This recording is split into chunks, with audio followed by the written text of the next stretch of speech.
ওই পিচ্চি একটা ছেলের সাথে আমার বিয়ে কোন হিসেবে ঠিক করলে? আমি ওকে ছোট ভাইয়ের মতো দেখি, আর সেখানে কিনা তুমি আমাকে ওর সাথে বিয়ে দেবে? আম্মু, এসব চিন্তা মাথা থেকে ছেড়ে ফেলে দাও। আমি কখনো ওকে বিয়ে করব না। চুপ কর, বিয়ে করবি না মানে? আর আরুষ তোর কোন সম্পর্কের ভাই লাগে? শোন, ওকে তুই বিয়ে করবি, এইটাই আমার শেষ কথা। ডিভোর্সি মেয়ে হয়ে এত জিদ ভালো না। তুলি, তোর আপুকে সাজিয়ে নিয়ে আয়।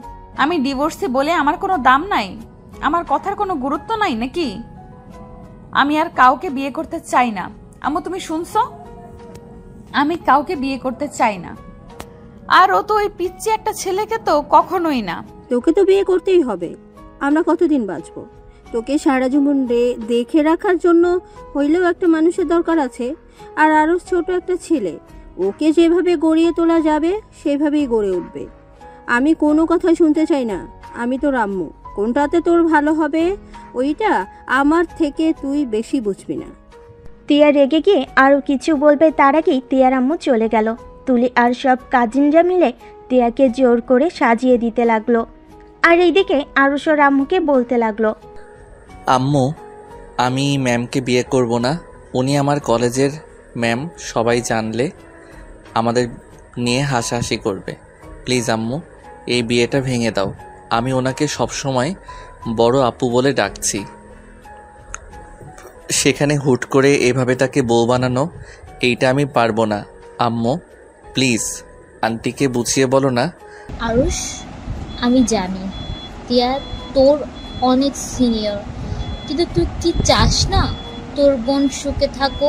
দেখ, তোর বোনের এত ভালো একটা ফ্যামিলিতে বিয়ে হচ্ছে, নিজের বোনের সুখের কথা ভেবে তো এটা মেনে নিতে পারিস। আম্মু, রাহাত ভাইয়া তো আতিয়াকে পছন্দ করছে, তাই তাদের বিয়ে হচ্ছে। কিন্তু আমাদের বিয়ে দেওয়ার মানে কি? তোর কি মনে হয় তোর বোনকে এমনি এমনি ওই ঘরে বউ বানাচ্ছে নাকি? তোর সাথে তিয়ার বিয়ে দিবে জন্য এমন করছে। দেখ আরুষ, আমি তোর থেকে জীবনে কিছুই চাই নাই। আজ আমার মেয়ে সুখ তোর কাছে ভিক্ষা চাচ্ছি। দয়া করে এই বিয়েটা করে ফেল। তুই যদি বিয়ে না করস তাহলে তোর বোনেরও বিয়ে হবে না। আরুষের আম্মু আরুষের সামনে আঁচল পেতে ভিক্ষা চাইতে লাগলো। আরুষের আম্মুর হাত দুইটা ধরে বলল, আম্মু এভাবে বলো না, আমি বিয়ে করব। তুমি আর আপু আব্বু ছাড়া তো আমার এই দুনিয়াতে কেউ নাই। তোমরা আমার জীবন, সেখানে তোমাদের ভালোর জন্য আমি সব করতে পারি। আরুষের কথা শুনে আরুষের আম্মু আরুষের কপালে চুমু দিয়ে হাসি মুখে বলল, আমি জানতাম আমার ছেলেটা আমার কথা অমান্য করবে না। আচ্ছা আরুষ, তাড়াতাড়ি রেডি হয়ে নে, আমি নিচে চলে গেলাম। আরুষের আম্মু চলে গেল। আরুষকে ওর বন্ধুরা রেডি করে দিতে লাগলো। আরুষের বেস্ট ফ্রেন্ড রাকিব বলল, আরুষ, তুই এই বিয়ে করিস না। তোর মা তোকে ইচ্ছে করে এখানে ফাঁসিয়ে দিয়ে যাচ্ছে। তুই কবে চালাক হবি বল? দেখ, এখনো সময় আছে, তুই পালিয়ে যা, আমরা তোকে পালাতে সাহায্য করব। না, আমি এখন থেকে পালাতে পারবো না। আমি পালালে আমার বোনের কি হবে? আমি নিজের সুখের কথা ভেবে বোনের জীবন নষ্ট করতে পারি না। তাই বলে নিজের জীবনটা শেষ করে দিবি? তুই খুব ভালো করে জানোস তিয়া ম্যাম কতটা ভয়ঙ্কর একটা মেয়ে। কলেজে প্রায় ছেলেরা ভয়ে কাঁপে ওনাকে দেখলে, আর তুই কিনা সেই মানুষের সাথে সারা জীবন কাটানোর সিদ্ধান্ত নিচ্ছিস। বাদ দে, যা হোক আল্লাহ ভরসা। চল নিচে যাই, সময় হয়ে যাচ্ছে। রাকিব আর কিছু বলল না, আরুষকে নিয়ে যেতে লাগলো। আরুষকে তিয়ার ভাইয়ের পাশে বসিয়ে দিল। আরুষকে দেখে অনেক মেয়েরা নানা ধরনের কথা বলতে লাগলো। কেউ কেউ বলতে লাগলো, তিয়ার ডিভোর্সি হয়ে এত কিউট ছেলেকে পেয়ে যাবে, তিয়ার কপাল অনেক ভালো। আরও নানা ধরনের কথা বলতে লাগলো। আরুষ ওইদিকে কান দিল না। অনেকক্ষণ বসে থাকার পর কাজে আসলে বিয়ে পড়ানো শুরু করে দেয়। বিয়ে পড়ানো শেষ হলে সবাইকে খেতে দেয়। আরুষকে তিয়াকে খাইয়ে দিতে বলল। আরুষ না চাইতেও খাওয়াই দিতে বাধ্য হলো। তিয়ার রাগ হতে লাগলো, কিন্তু কিছু না বলে সবার কথা মতো আরুষকে খাওয়াই দিতে লাগলো। আরুষের বোনের দিকে তাকিয়ে ভাবতে লাগলো, আমার বোনটা কত খুশি, আর আমি কিনা নিজের ভালোর জন্য পালাতে চাইছিলাম। আমার বোন সুখী তো আমিও সুখী। খাওয়া দাওয়া শেষ হইলে সবার নাচ করা, গান গাওয়া দেখতে লাগলো। সবাই আনন্দ করছে, আরুষ আর তিয়া বসে থেকে দেখতে লাগলো। আর 12টার দিকে তিয়াকে বাসর ঘরে রেখে আসলো। আরুষ ওর বন্ধুর সাথে এক পাশে গিয়ে বসে থেকে কথা বলতে লাগলো। রাকিব আরুষকে বলল, শোন মাম্মু, বিয়ে যখন হয়ে গেছে এখন তুই তার স্বামী, তাই বাসর ঘরে বিড়াল ভালো করে মারবি, বুঝছিস? আরুষ ভুরকুচকে তাকিয়ে বলল, বিড়াল কেন মারবো? বিড়াল তো আমার অনেক পছন্দের প্রাণী। আমি বিড়াল মারবো কেন? আরুষের কথা শুনে সবাই সজোরে হেসে উঠল। আরুষ ভ্যাবাচাকা খেয়ে বলল, কি রে, হাসোস কেন? আরে শালা, বিড়াল এইটা ওই বিড়াল না, বলো। এইদিকে কান দে, আমি বুঝিয়ে বলি। আরুষ রাকিবের দিকে কান এগিয়ে দিতে আরুষকে বাসর ঘরের ব্যাপারে সব বলতে আরুষ ধাক্কা দিয়ে সরিয়ে দিয়ে বলল, যা শালা। এখন তো বুঝছো, এখন চল বাসর ঘরে যাবি, আর মনে যেন থাকে কি করতে হবে।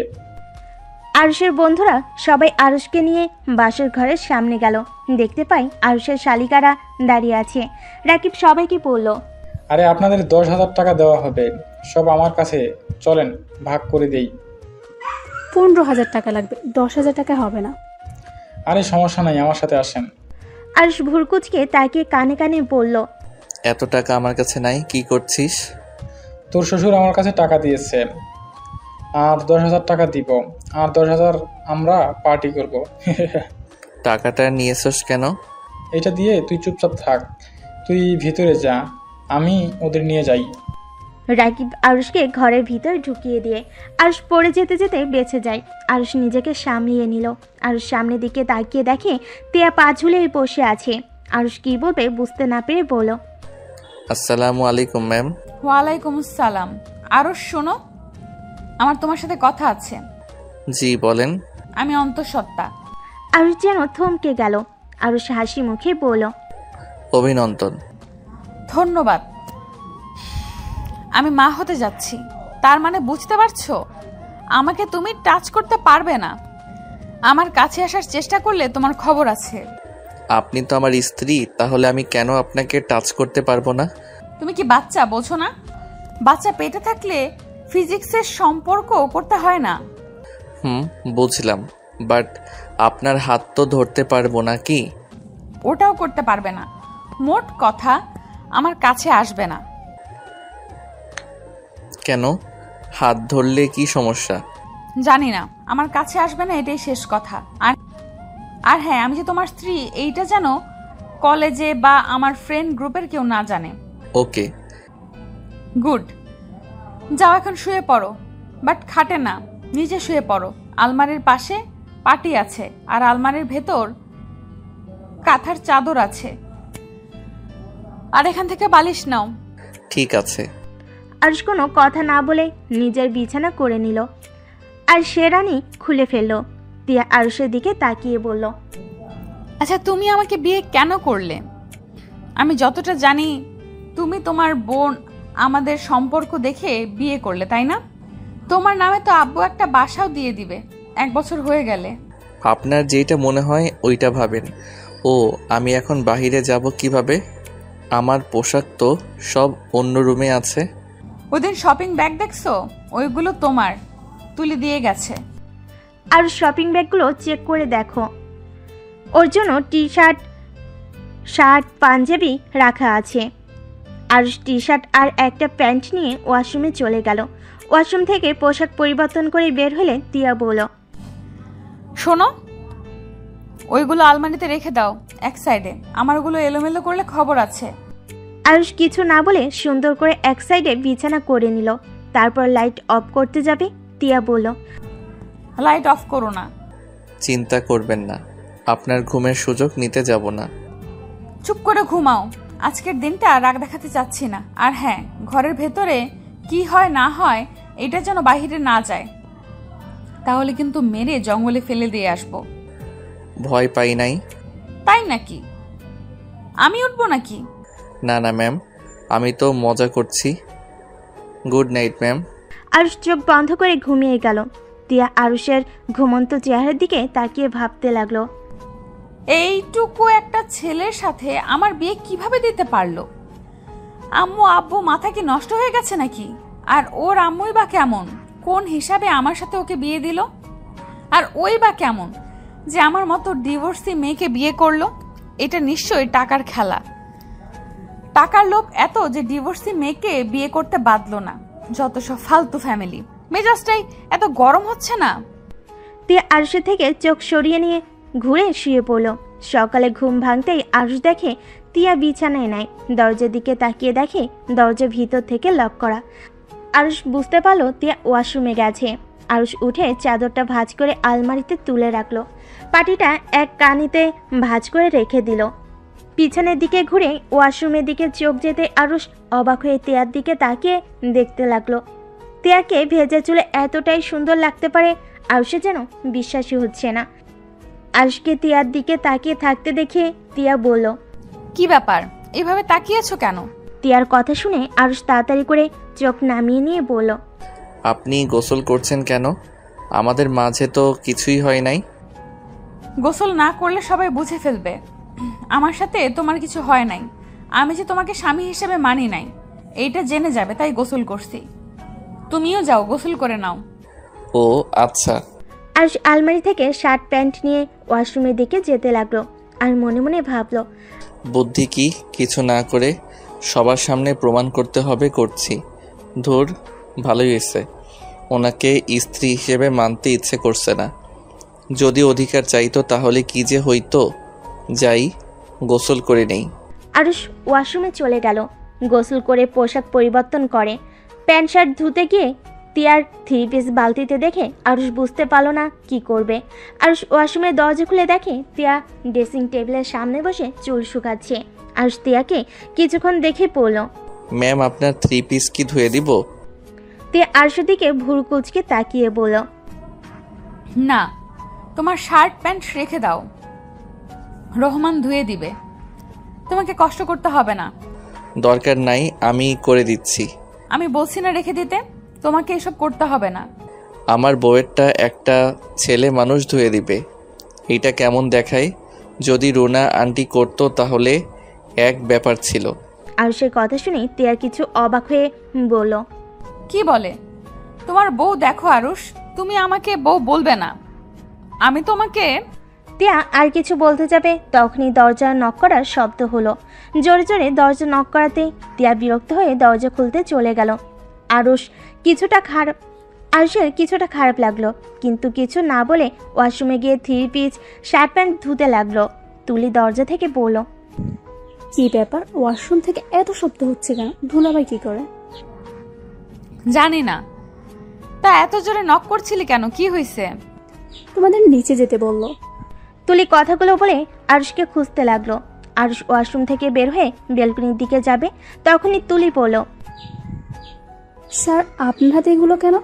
সরি স্যার, না দুলাভাই, আপনার হাতে ওষুধ কেন? আফু আপনাকে ধুয়ে দিতে বলছে নাকি? আফু এইগুলো কি? আমি এখন আম্মুকে বলে দিব। তিয়া আরুষ কিছু বলার আগেই তুলি চলে গেল। তিয়া ডাকলে শুনে না। আরুষ যেন ভ্যাবাচাকা খেয়ে গেল।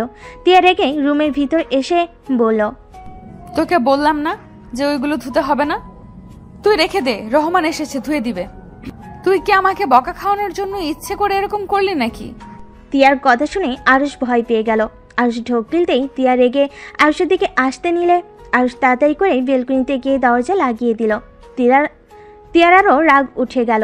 তিয়া দরজা থাপড়াইতে লাগলো আর বলতে লাগলো, আরুষের বাচ্চা, দরজা খুল, তোর আজকে খবর আছে। আমি ভেবেছিলাম বিয়ের এই কয়দিন তোর সাথে খারাপ ব্যবহার করব না, কিন্তু তুই আমাকে খারাপ ব্যবহার করতে বাধ্য করলি। দরজাটা খোল বলছি। তিয়ার কথা শুনে আরুষের হাত পা কাঁপতে লাগলো। আরুষ কাঁপা কাঁপা কণ্ঠে বলল, ম্যাম, আমি বুঝতে পারি নাই, তুলি ভুল বুঝবে। ম্যাম প্লিজ ক্ষমা করে দেন। তুই আগে দরজা খুল, না হলে কিন্তু আমি দরজা ভেঙে যদি তোর কাছে যাই তাহলে তোর কি অবস্থা খারাপ করে দিব। কথাটা বলে আরো জোরে জোরে থাপড়াতে লাগলো। আরুষ ধোয়া জামা কাপড় সব মেলে দিয়ে ভয়ে ভয়ে দরজা খুলতে লাগলো। দরজা খুলতেই তিয়া যেই থাপ্পড় মারতে যাবে আরুষ সাথে সাথে তিয়ার হাত ধরে টান দিয়ে নিজের কাছে নিয়ে এসেছে। ঠোঁটের সাথে ঠোঁট বসিয়ে দেয়। তিয়া যেন অবাক হয়ে গেল, চোখ বড় বড় করে তাকিয়ে থাকলো। আরুষ আলতো করে তিয়ার কোমরে হাত রাখতেই তিয়া কেঁপে উঠল। তিয়ার রাগ যেন দ্বিগুণ হয়ে গেল। তিয়া আরুষের হাত ধরে জোরে ধাক্কা দিলে আর সোজা বেলকনির দরজার সাথে ধাক্কা খেয়ে পিঠে ব্যথা পেল। কলার ধরে সোজাভাবে দাঁড় করিয়ে গালে সজোরে থাপ্পড় লাগিয়ে দিল। এত জোরে থাপ্পড় মারল যে আরুষের ঠোঁট কেটে রক্ত ঝরতে লাগলো। তিয়া রেগে আরুষের কলার চেপে ধরে পড়ল। আর কোনো দিন যদি এমন দুঃসাহস দেখাস তোর কপালে দুঃখ আছে বলে দিলাম। গলা থেকে হাত সরিয়ে চলে যেতে নিলে আরুষ পিছন থেকে জড়িয়ে ধরলে তিয়া সারা শরীর শিউরে উঠল। তিয়া কিছু বলার আগে আরুষ তিয়ার শরীরের আঁচল ধরে রক্ত মুছতে লাগলো। তিয়ার আগে আবার মারতে যাবে, আরুষ অন্য হাত দিয়ে শক্ত করে হাত ধরে ফেলে। তিয়া আরেক হাত দিয়ে থাপ্পড় মারবে। আরুষ নিচে বসে পড়ে আর দাঁত বের করে হাসতে হাসতে বলল, আর এমন করব না, প্লিজ ম্যাম, এবারের মতো ক্ষমা করে দেন। আপনি যদি রাগী হন, আমিও আপনার স্বামী। আপনি যত রাগ করবেন আপনার সাথে রোম্যান্স করব তত। আর যদি শান্ত থাকেন তাহলে আপনার সম্মান করব। আপনার সাথে জোর করে এসব করতে যাব না। যাই হোক, আপনার পোশাক না মেয়ে কোনো ভুয়াকে দিয়ে কাজ করাবেন, আর না হইলে আমি করে দিব। আর বাবু হইলে পরে থেকে নিজের পোশাক নিজেই ধুয়ে নেবেন। আরুষ কথাটা বলে সোজা হয়ে দাঁড়িয়ে শীষ বাজাতে বাজাতে যেতে লাগলো। তিয়া রেগে হাতের কাছে থাকা গ্লাসটা আরুষের দিকে ছুঁড়ে মারল। আরুষ তাড়াতাড়ি করে সরে গিয়ে বলল, আসবো নাকি কিস করতে? দেখেন বাবু পেটে এখন একটু শান্ত হয়ে থাকেন, নামাজ কালামের প্রতি মনোযোগী হন। বাবু হইলে তো সেই ওর আব্বু হিসেবে আমি থাকবো। তাই আমি চাই না আমার মেয়ে বা ছেলে তার আম্মুর মতো এমন ফাজিল মার্কা হোক। তিয়ার আগে দাঁতে দাঁত চেপে শাড়ির আঁচল খামছে ধরলো। তিয়ার আম্মু তুলি এসেছে কাজ দেখে, আর তিয়াকে এভাবে রেগে থাকতে দেখে তিয়ার আম্মু বলল, তিয়া, তুই আরুষকে গ্লাস ছুরি মেরেছিস? যদি গ্লাস লাগতো তাহলে কি হতো? কি হবে? মাথা ফাটলো না কেন? ছোট লোকের বাচ্চার সাহস দেখে আমি বাঁচি না। ওর কত বড় সাহস আমার সাথে। তিয়া কথা বলতে গিয়ে থেমে গেল। আরুষ মিটিমিটি করে হেসে বলল, আপনার সাথে কি? হ্যাঁ। আরুষের কথা শুনে তিয়ার রাগ আরো বেড়ে যেতে লাগলো। তিয়ার রাগে আরো কিছু দিয়ে ছুঁড়ে মারতে যাবে, সাথে সাথেই তিয়ার আম্মু তুলি ধরে ফেলে। তিয়ার আম্মু, তিয়া, বেশি হয়ে যাচ্ছে কিন্তু। আম্মু এই ছোট লোকের বাচ্চাকে এখান থেকে যেতে বলো, না হইলে আমি ওকে খুন করে ফেলবো। দুলাভাই আপনি প্লিজ যান, আপুকে আরো রাগিয়ে দিয়েন না। তোমরা যাও, আমি দেখতে চাই ম্যাম কত রাগ করতে পারে। দেখলে আম্মু, ওই ছোট লোকের বাচ্চার সাহস কত বড়, ওই আমার রাগ তুলতে চাচ্ছে। আম্মু ছাড়ো আমাকে, ওকে আমার রাগ দেখায়। না বাবা থাক, আমি যাইগা। বড়লোক বাবার বড়লোক মেয়ের রাগ দেখতে আমার এখন ইচ্ছে করছে না। আরুষ কথাটা বলে শীষ বাজাতে বাজাতে চলে গেল। তিয়ার আম্মু তিয়াকে বলল, তিয়া, তুই কি আরুষকে স্বামী হিসাবে মেনে নাস নাই? তিয়া ওর আম্মুর কথা শুনে রাগ এক নিমিষে শেষ হয়ে গেল। তিয়া বুঝতে পারছে না কি বলবে। তুলি বলল, আমার মনে হয় না আপু দুলাভাইকে মেনে নিয়েছে। আপু ওই শয়তানটার জন্য দুলাভাইকে কেন দূরে সরিয়ে দিচ্ছিস? যে তোকে ভালোবাসে না সে মানুষটার জন্য কেন এভাবে নিজের জীবনটা নষ্ট করছিস? তোরা যা তো, মাথা নষ্ট করিস না। আমার আর কাউকে সহ্য হচ্ছে না, প্লিজ যা আম্মুকে নিয়ে। তিয়া, আমি তোর মা, আমি নিশ্চয়ই চাইবো না আমার মেয়ে অশান্তিতে থাক। আমি সব সময় চাইবো আমার মেয়েরা ভালো থাকুক, সুখে থাকুক। দেখ, একবার নিজের পছন্দে বিয়ে করেছিলি, আমাদের না বলে পালিয়ে গেছিলি। এবার আমরা যখন তোর বিয়েটাই দিয়েছি তখন আমাদের উপরে ভরসা রাখ। আরুষ অনেক ভালো একটা ছেলে, ওকে নিজের মতো গড়ে তোলা যাবে। তিয়ার আম্মু আর কিছু বলবে তার আগেই তিয়ার রুম থেকে বের হয়ে গেল। তিয়ার আম্মু তুলি ওর পিছনে পিছনে যেতে লাগলো। তিয়া সিঁড়ি ভেঙে নিচে নামতে লাগলো আর সেদিকে এক নজর তাকিয়ে দেখতে লাগলো। আর সবার সাথে হেসে হেসে কথা বলছে। কিছুক্ষণ তাকিয়ে থেকে আর সে দিক থেকে চোখ সরিয়ে নিল। তিয়া সোজা বের হয়ে গেল বাসা থেকে। রাকিব তিয়ার দিকে দেখে আরুষকে বলল, কিরে মাম্মু, রাতে কি বিড়াল ভালো মতোই মারছস নাকি? না হলে ম্যাম এত শান্ত চোখে তোর দিকে তাকিয়ে দেখতো না। ভেরি গুড মাম্মু। রাকিবের কথা শুনে আরুষ কিছুটা অবাক হলো। আরুষ পিছনে তাকাতে দেখে তুলি আর ওর আম্মু নামছে। আরুষ তুলিকে বলল, তুলি, তোমার রুমে যাও, আমি আসছি। কেন? তোমাকে পড়াবো, চলো। আরুষের কথা শুনে তুলি ভেবাচেকা খেয়ে আরুষের দিকে তাকিয়ে বলল, দুলাভাই আপনাদের বিয়ের একদিন হইল, বিয়ে অনুষ্ঠান সব শেষ হোক তারপর পড়তে বলবো। এখন প্লিজ পড়তে বসতে বলবেন না। তোমার 1 মাস পর পরীক্ষা আর তুমি এই বিয়ে নিয়ে পড়ে আছো। আমি এইসব কিছু শুনতে চাই না। চলো আমার সাথে। আম্মু দুলাভাইকে বোঝাও না। আন্টি আমাকে কি বুঝাবে? চলেন আমার সাথে, খালি পড়া চুরি করার ধান্দা। আরুষের কথা শুনে সবাই হেসে উঠল। তুলি মুখ ভেঙচি দিয়ে চলে গেল। রাকিব আরুষকে বলল, ভাই এবার তোর শালিকাকে ছেড়ে দে, বিয়ের অনুষ্ঠান শেষ হয়ে যাক। তুই চুপ কর, এমনিতে পড়তে চাই না, আবার তোরা শুরু করে দিয়েছস। আরুষ, তুমি নাস্তা করে তারপর যাও। ক্ষুধা লাগছে না আন্টি? আচ্ছা আন্টি, আপু কোথায়? আপুকে তো দেখছি না। তোমার আম্মুর সাথে এই রুমেই আছে হয়তো। ও আচ্ছা। আরুষ আর কিছু না বলে তুলির রুমে চলে গেল। তুলি আরুষকে দেখে মন খারাপ করে বইয়ের দিকে তাকিয়ে থাকলো। আরুষ তিয়ার পাশে চেয়ারে বসে বলল, পিচ্ছু কি আমার উপরে রাগ করছে নাকি? না, বুঝেছি রাগ করছো, কিন্তু তোমার 1 মাস পরে এসএসসি পরীক্ষা। এখন যদি পড়াশোনা বাদ দিয়ে আনন্দ করতে ব্যস্ত থাকো, পড়াশোনা কখন করবে শোনো?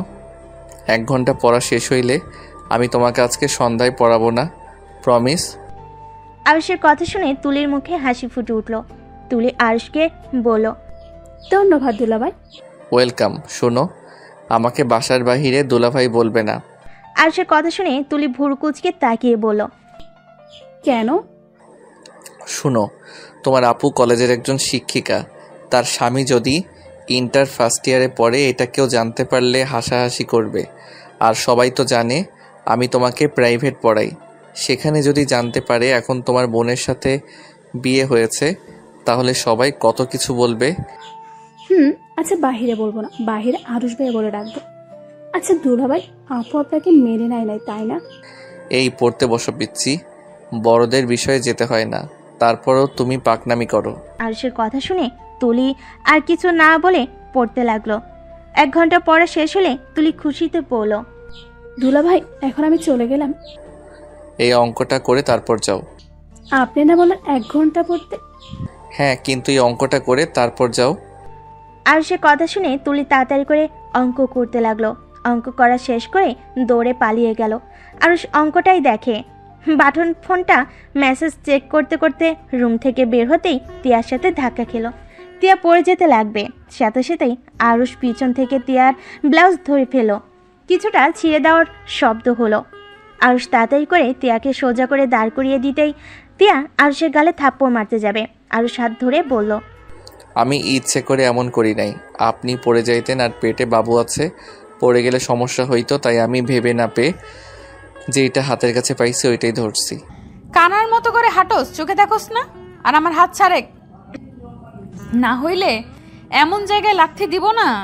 তিয়ার কথা শুনে আরুষ সাথে সাথেই হাত ছেড়ে দিল। তিয়ার প্রশ্নের কোনো উত্তর না দিয়ে চলে যেতে লাগলো। তিয়া পেছন থেকে আরও রেগে গিয়ে নিচে পড়ে থাকা আরুষের বাটন ফোন দিয়ে সোজা ওর মাথায় ঢিল মারল। আরুষের মাথায় লেগে জোরে একটা শব্দ হলো। সাথে সাথে আরুষের বোন আর আম্মু রুম থেকে বের হতে দেখে তিয়া রেগে আছে, আর আরুষ মাথায় হাত দিয়ে তিয়ার দিকে তাকিয়ে আছে। ফোনটা সহ ভেঙে পড়ে আছে। আরুষের আম্মু বলল, বৌমা কি হয়েছে? তুমি এভাবে করে রেগে আছো কেন? আরুষ কি করেছোস বৌমার সাথে? এখনই বৌমার কাছে ক্ষমা চা। আরুষের আম্মুর দিকে একবার তাকালো আর একবার তিয়ার দিকে তাকালো। আরুষ মাথার পিছন থেকে হাত নিয়ে এসে দেখে হাতে রক্ত লেগে আছে। তিয়া রেগে বলল, আপনার ছেলেকে কি ভদ্রতা শেখান নাই, নাকি শুধু শিখাইছেন কিভাবে মেয়েদের সাথে অভদ্রতা করা শিখাইছেন? বেয়াদব ছেলে, বড়দের তো সম্মান করে না, আবার চোখ বড় বড় আমার দিকে তাকিয়ে আছে, চোখ একদম তুলে ফেলবো। তিয়ার কথা শুনে আরুষের আম্মু রাগি লুক নিয়ে আরুষের গালে থাপ্পড় বসিয়ে দিল। আরুষ অবাক হয়ে ওর আম্মু দিকে তাকিয়ে আছে। আরুষের আম্মু বলল, তোকে ছোট থেকে এই শিক্ষা দিয়েছি, বেয়াদবি করা, মেয়েদের সাথে খারাপ ব্যবহার করা? আরুষ কিছু না বলে চলে যেতে লাগলো। আরুষের চোখ বেয়ে 2 ফোঁটা পানি বের হতে সাথে সাথে মুছে ফেল। তিয়ার আঘাত করার থেকেও আরুষ ওর আম্মুর কথাই ব্যবহারে বেশি কষ্ট পেল। আরুষ মনে মনে ভাবতে লাগলো, এমনও মা হতে পারে। যে নিজের সন্তানের মাথায় থেকে রক্ত ঝরতে দেখেও সন্তানের গালে থাপ্পড় বসিয়ে দিয়ে বকাও দিল শুধুমাত্র বড়লোক বৌমাকে খুশি করার জন্য। হা হা। আরুষ, এইটাতে ভেঙে পড়ছস? ছোটবেলা থেকে তোর আম্মু এমন জানার পর কেন কষ্ট পাচ্ছিস? আরও কয়েক ফোঁটা পানি পড়তেই আরুষ মুছে ফেলো। আরুষ ছাদে চলে গেল। ছাদে গিয়ে দেখে সবাই আড্ডা দিচ্ছে। আরুষ ওদের পাশে গিয়ে বসলে রাকিব আরুষকে দেখে বলল, এই আরুষ, তোর মাথায় ঘাড়ে রক্ত মতো দেখা যাচ্ছে, দেখি মাথাটা এইদিকে নিয়ে আয় তো। কিছুই হয় নাই। আরুষ বসা থেকে উঠে ওই সাইডে গিয়ে দাঁড়ালো। আরুষ বাহিরের দিকে তাকিয়ে আছে। রাকিব কিছুক্ষণ পর উঠে আরুষের কাঁধে হাত দিতেই আরুষ চমকে উঠল। আরুষ পিছনে তাকিয়ে দেখে রাকিব। আরুষ কিছু না বলে আবার বাহিরের দিকে তাকিয়ে থাকলো। রাকিব আরুষের পাশে দাঁড়িয়ে পড়ল। তোর মাথায় তো রক্ত জমে গেছে, কি হয়েছে রে? এটা কিভাবে হলো? মাথায় কোথায় আঘাত লাগছে, দেখতে দে তো। রাকিব আরুষের মাথায় হাত দিতে যাবে, আরুষ হাত সরিয়ে দিয়ে পড়ল। তেমন কিছু হয় নাই, থাম। আর তুই ওদের সাথে আড্ডা দেওয়া বাদে এখানে আসলি কেন? যা ওদের সাথে আড্ডা দে। আড্ডা পরে দেওয়া যাবে, আগে বল তোর মাথায় আঘাত পাইলি কিভাবে? উনি আমার ফোন দিয়ে ঢিল মেরেছিল। কি? কিন্তু কেন? আরুষ তখন কার সব কথা খুলে বলল। আরুষের চোখ বেয়ে পানি পড়তে লাগলো। রাকিব আরুষকে জড়িয়ে ধরে বলল, দোস্ত, কান্না করিস না। তুই তো জানোস তোর আম্মু কখনোই তোর কথা ভাবে না। আমার কেন জানি মাঝে মাঝে মনে হয় ওইটা তোর সৎমা না তো। ধুর, না। ওনার ব্যবহার দেখে তো তাই মনে হয়। তোর বড় আপুকে ঠিক ভালোবাসে, কিন্তু তোকে দেখতে পারে না। বিষয়টা কেমন যেন। আর তোর আম্মু সবসময় তোর বড় বোনের কথা ভাবে, তোর কথা কখনোই ভাবে না। আমি জানি না আমি কি অন্যায় করছি, যার জন্য আম্মু আমাকে দেখতে পারে না। আব্বু অসুস্থ, আব্বুকেও দেখতে পারে না। আমি সত্যি বুঝি না আম্মু এমন কেন করে। আচ্ছা, তোর আব্বুকে জিজ্ঞেস করলে তো পারস। তোর আব্বু তোর থেকে নিশ্চয়ই কিছু লুকাচ্ছে। আর চল, আজকে তোদের বাসায় যাই। এখন তোর আম্মু নাই। এখন? চল যাই। আরুষ রাকিবের সাথে যেতে লাগলো। আরুষ রাকিবকে বলল, আচ্ছা তুই যা, আমি পোশাক পরিবর্তন করে আসছি। আমার মাথায় রক্ত দেখলে আব্বু অনেক কষ্ট পাবে। আচ্ছা যা, আমি তোর জন্য অপেক্ষা করব। রাকিব সিঁড়ি ভেঙে নিচে চলে গেল। আরুষ তিয়ার রুমে ঢুকে দেখে তিয়া উপর হয়ে শুয়ে আছে।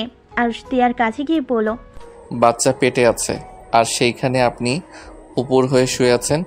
সোজা করে শুয়ে থাকেন। আরুষের কণ্ঠ শুনে তিয়া চোখের পানি মুছে শোয়া থেকে উঠে খাটের উপরে পা ঝুলিয়ে বসে আরুষের দিকে তাকিয়ে বলল, তাতে তোর কি? আমি কিভাবে শুয়ে থাকবো না শুয়ে থাকবো সেইটা একান্ত আমার ব্যক্তিগত ব্যাপার।